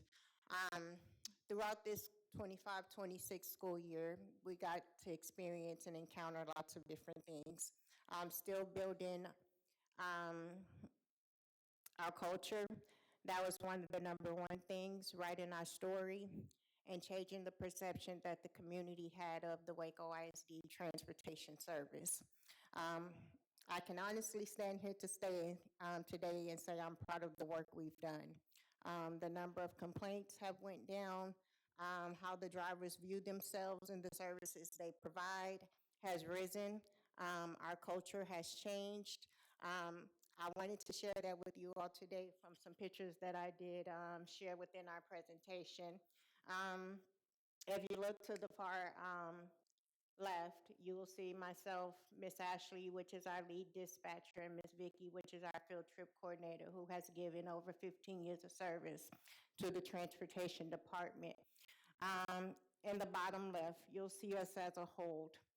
That's some of our 44 hearts, our monitors, along with some of our shop mechanics. Every person that shows up to transportation daily that gives 110% is captured in that picture.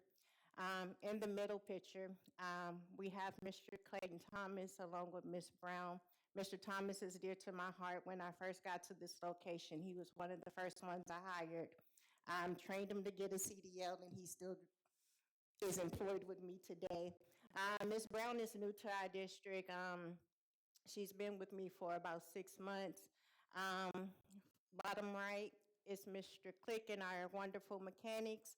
They are responsible for our fleet, making sure that the fleet that we drive every day to service our community and the students of Waco is cared for and maintained. This year, transportation will be taking a loss at the end of the month. Our shop manager is retiring after 22 years in transportation in that particular location. So we're sad about that. He turned into Superman on me on this picture, but he deserves all of the celebration that we were able to honor him with. Um, Top right-hand corner, you'll see us showing a little bit of our personality, what keeps the life in the building, because we have some rough days and sometimes we just need that little light to shine on us. That was our 60s, 70s, and 80s dress-up day. If you all just look at the picture, who you all think dressed the best? I think Miss Pat took it. She's one of our operation managers.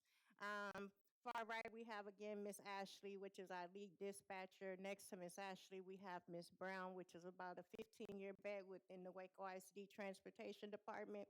We have Miss Patricia Williamson right there that got the best dress. She has provided service to this Waco ISD Transportation Department over 23 years.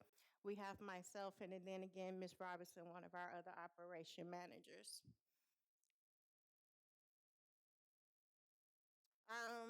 Throughout this 25-26 school year, we also had an opportunity to reach out to different community organizations. Mr. Travis and myself also been in contact with the city to get different things done that we think will be beneficial for our drivers and our community. We did a lot of training and continuous training that we do for our drivers, monitors, and the entire team. Here to the far left, if you see, we had an opportunity to work with the Waco Fire Department. They came out and provided myself and the entire team with training on how to operate and properly our fire extinguishers. That was an amazing day, right? Because I like to play with fire. So they was out there starting the fires, and I was like, can I start it? Can I start it?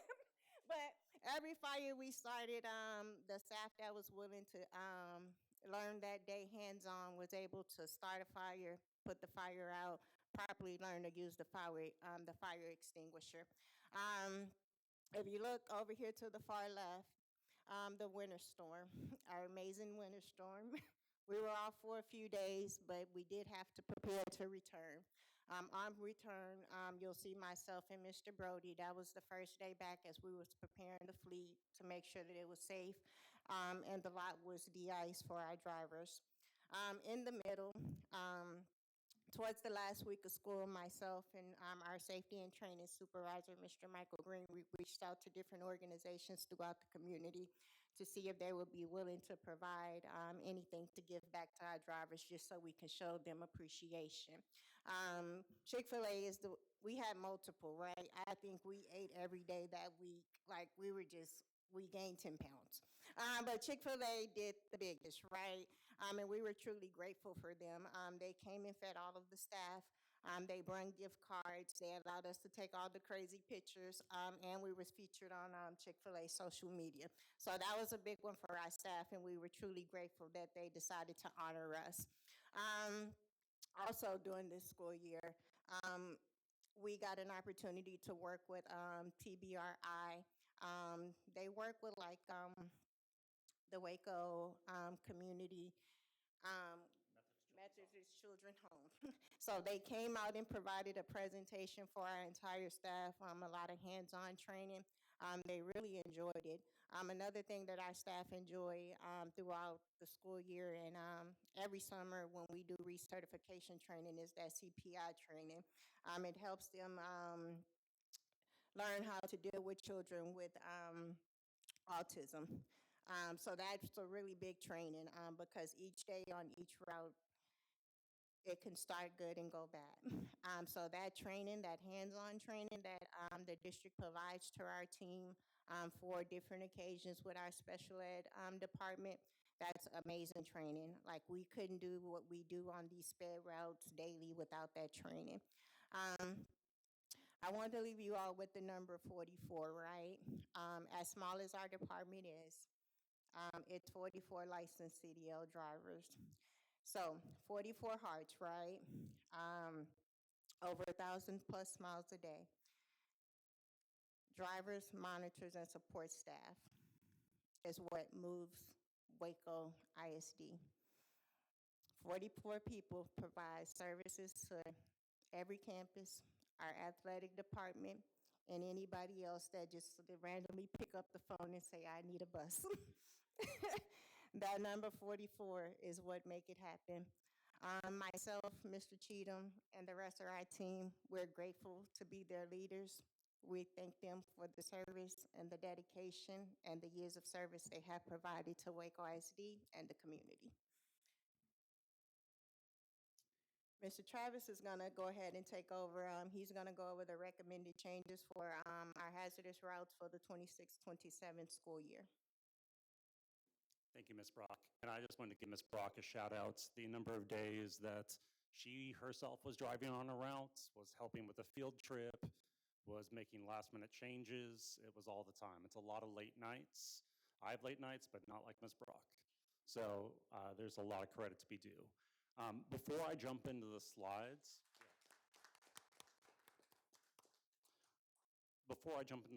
I'll give you a little bit of history just as a refresher.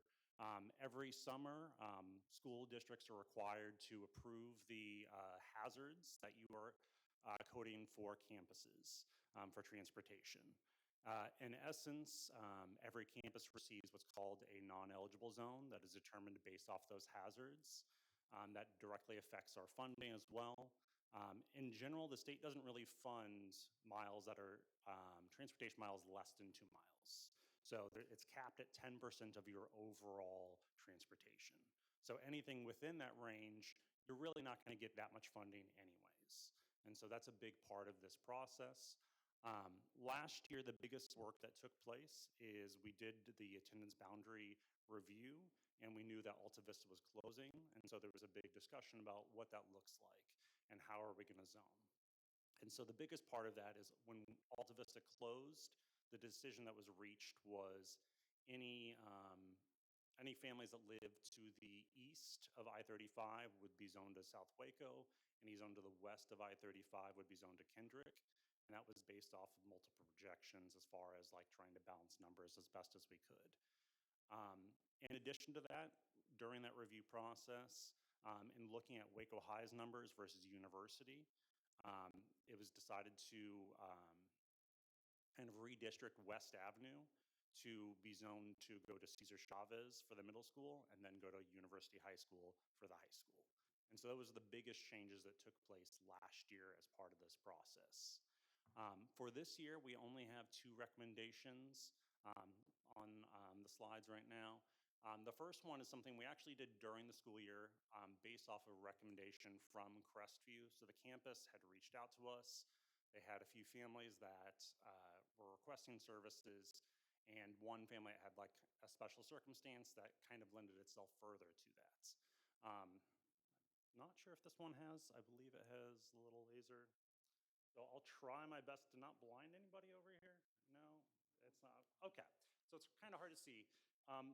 Because I love to point out specifically, if you go down Valley Mills at Lake Air, there's an apartment complex called Valley Terrace Apartments.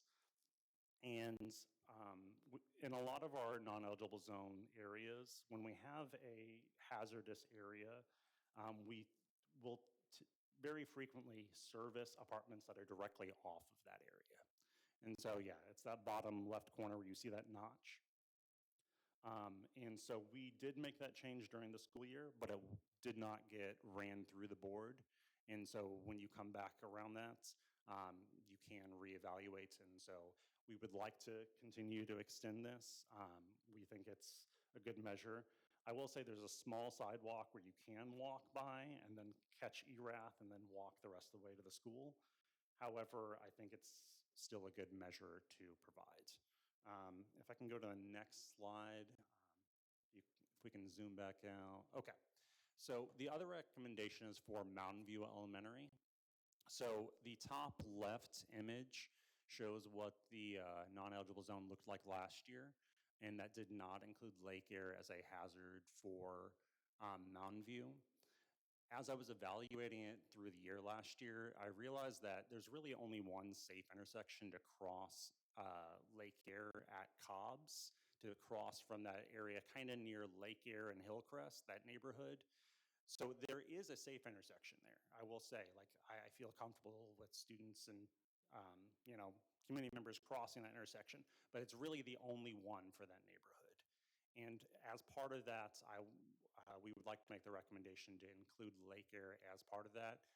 This one only impacts about 18 students. The prior one with Crestview, I mean, it was maybe 10 or less. I think we had like 4 students that would use it at Crestview last year. But again, this is a very inclusive process to try to be very specific. Sir, I've got a couple of questions. Yes. So when the district, when you and your team are deciding on the hazard, do y'all contact Waco ISD Police and Waco Police to look for like tickets given in that area? Because I know people are hauling butt in front of Lake Air, and they do that in front of Crestview to an alarming extent. So can you explain to me better question? Can you explain to me how you determine where the hazard areas are for me? And I know we do the 10% over, but can you explain that a little bit more for me, please? Yeah, so 2 summers ago, we had so when Dr. Kincan was here, the very first thing she tasked me with, and like I came that June, was reevaluating every single hazard we had. And so that was a pretty extensive process. I spent over a month working with campuses, contacting Waco SDPD, literally walking out to areas, driving through. I get updates from the city daily about road closures and other notifications. So there's a lot of steps to that process. I will say that if the non-eligible zones didn't exist, like let's say we just transported everyone, my rough estimate is we would need 3 times the fleet we have. Like, it has a very drastic impact if you do have to transport every student. So and then we wouldn't get any funding from the state based on that, just to be clear. It has a big impact in having these zones. Crestview, as an example, they do at least have a crossing guard consistently. And so that does go into a factor, is a crossing guard present to assist with something. Most campuses don't have that, but that is an impact on like what that safety measure is.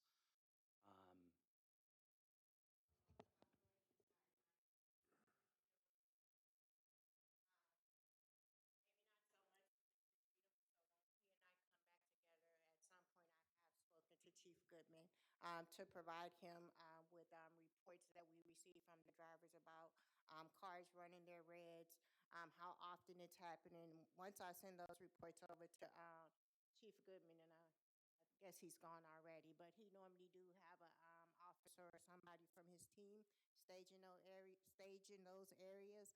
Another high area is the Baylor area, so we do provide him with information. I do communicate with him to see what his best thoughts or ideas are before we make anything or make any decision that this will be hazardous or this is unsafe or safe.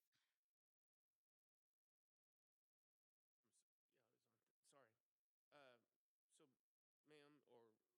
Cheatham, you talked about crossing guards. Is that through y'all's department or is that through Chief's department? It's the Chief's department. And so, if we had crossing guards, then it does not become a hazardous lane. Am I understanding that right? It can. I'm talking specifically about New Road, Crestview, and Lake Air as well. In our personal opinions, when we're sitting discussing whether it can or can't, right? We take into consideration the heavy traffic, and just like you said, the speeders, the people that don't stop for the reds, the people that go around the bus, all the things, right? Yes, ma'am. So that's where I look for guidance from Chief Goodman to see what his recommendation is. That makes it better for Mr. Travis and I to come back together and say, well, Chief Goodman recommended that we do make this a hazardous, because he's sure he's not able to have an officer there 24 hours a day. Yeah. But we still have to make sure that our students are safe, right? Correct. Okay. Thank you. Any more questions? Go ahead, Mr. Travis. And I was just going to add on the Mountain View specifically. One thing I do look at is road improvements as well. There's certain road improvements that I think the board may want to consider in the future. We're not proposing that at this time, but Cobb's is one of those roads that there's been pretty substantial road improvements. There's now bike lanes on each side, there's newer crosswalks, and so it may be something that is a consideration in the future. We're just not proposing it immediately at this time. There's other areas that have similar improvements that I think would be a good idea to consider for the future, but we may want to involve the campuses more at that process.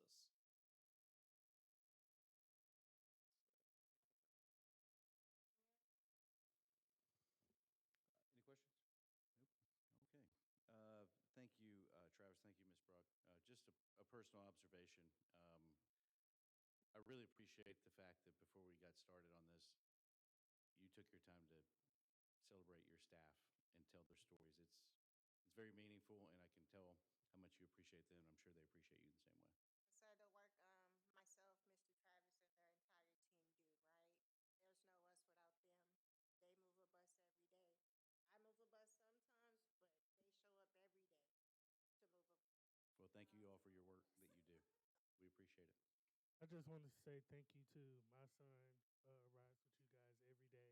And I know he probably keeps y'all on y'all's toes, but he feels safe, he feels cared for, and the attention to detail that y'all take as a parent, we feel it every day. So we appreciate you guys. We appreciate hearing that. That makes us go the 110% better. When we started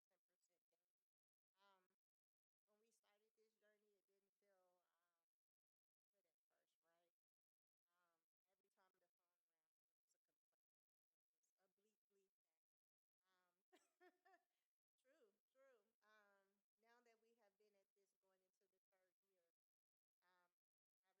Travis and I were just talking earlier. We were working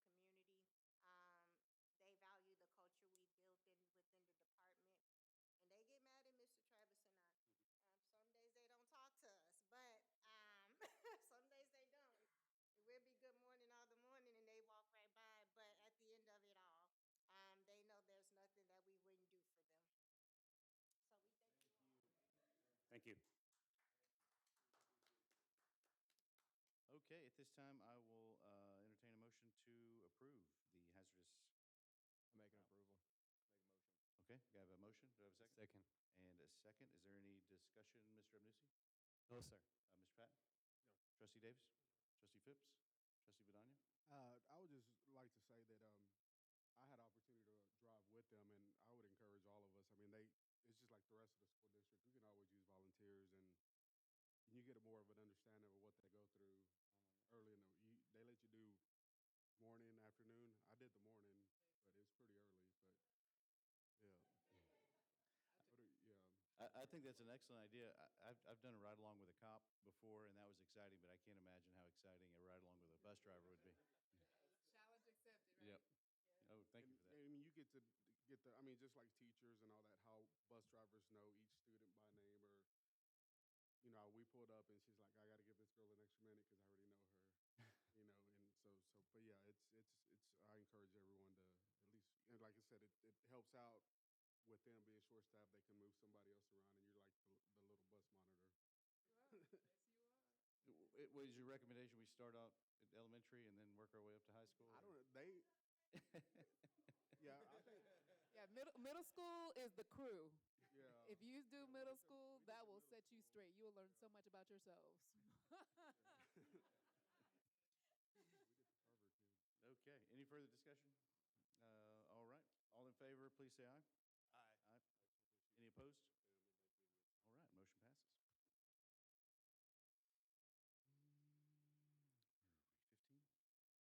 We'll move on to item 15, announcements presented by Chief Cox.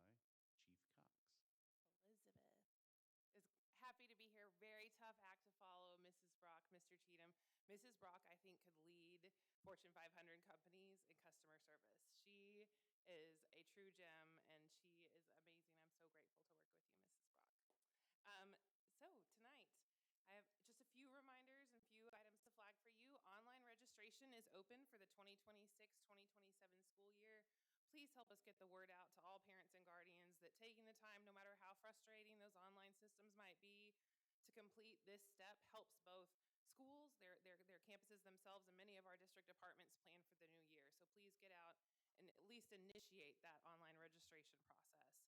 We'll have staff on campuses towards the end of July ready to help complete any registration, but if families would just jump out there and get into the online registration, we're pushing out those social media links and things like that every week or so to get that process going. Waco ISD will be closed tomorrow in honor of Juneteenth, and on Saturday, our very own Dr. Spicer will be the Grand Marshal in the Syntax African American Chamber Juneteenth Parade. There's a whole day of activities planned, but the parade kicks off at 10 a.m. at Heritage Square and travels Washington Avenue and Elm Avenue to the former Paul Quinn College campus, connecting downtown and East Waco. So come out and celebrate and support. Dr. Spicer and I think Dr. King Knowles and Dr. Hamilton are going to be in that parade. Don't throw things at them, y'all, okay? Just cheer them on.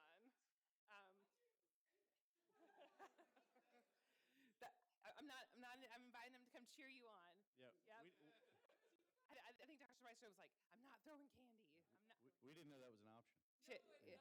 She's not throwing things at the people. She's training for an Ironman, if you didn't know. So Candy isn't going to be riding on the golf cart with her. We want our entire Waco ISD family to enjoy the quintessential summer celebration leading up to July 4th. It falls on Saturday this year. The district will still be closed for the entire week ahead of that, June 29th through July 3rd. There is not a regular meeting scheduled for July. The next meeting will be on August 6th. And then an unfortunate kind of transition tonight is with a heavy heart that we acknowledge the passing of Mr. Norman Manning, a truly integral part of our Waco ISD family who served our community with distinction sitting on this dais as a school board trustee from 2009 to 2021. His 12 years of dedicated leadership and fierce advocacy for equity and education left an indelible mark on our community. And at this time, I'd like to open the floor to our current trustees to share their words, memories, and reflections as we honor Mr. Manning's legacy of service. I just want to say I had the honor of sitting right next to him over there on that end, and he was very helpful, very welcoming, and learned a lot from him. And even after he stepped down, retired, I still saw him out in the community and still talked to him and all that. And he was still I don't know how. I know he was he never really retired because he was still driving trucks, right? Even if it was part time, he was still driving trucks.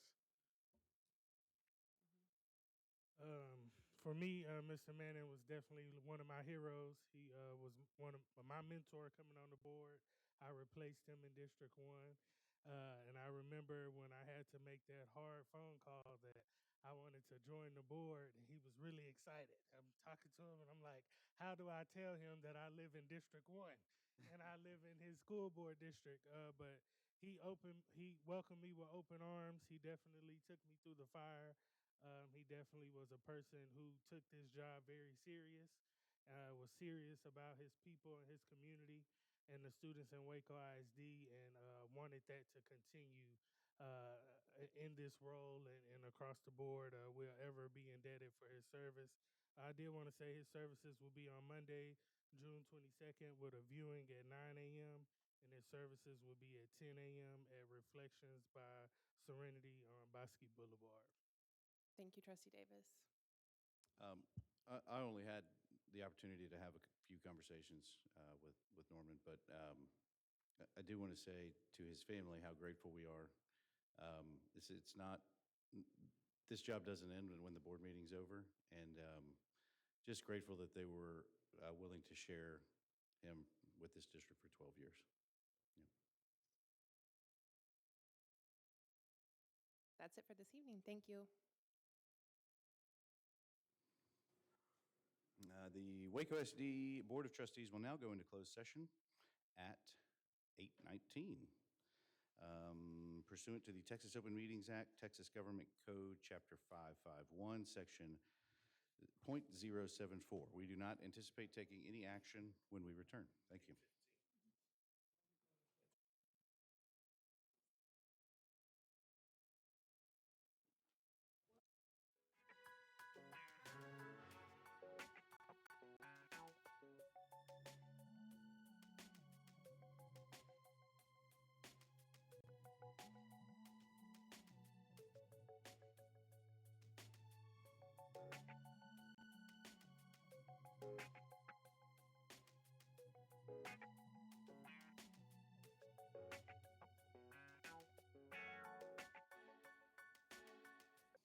At 8:43, the board will reconvene in open session. And this meeting is adjourned at 8:43.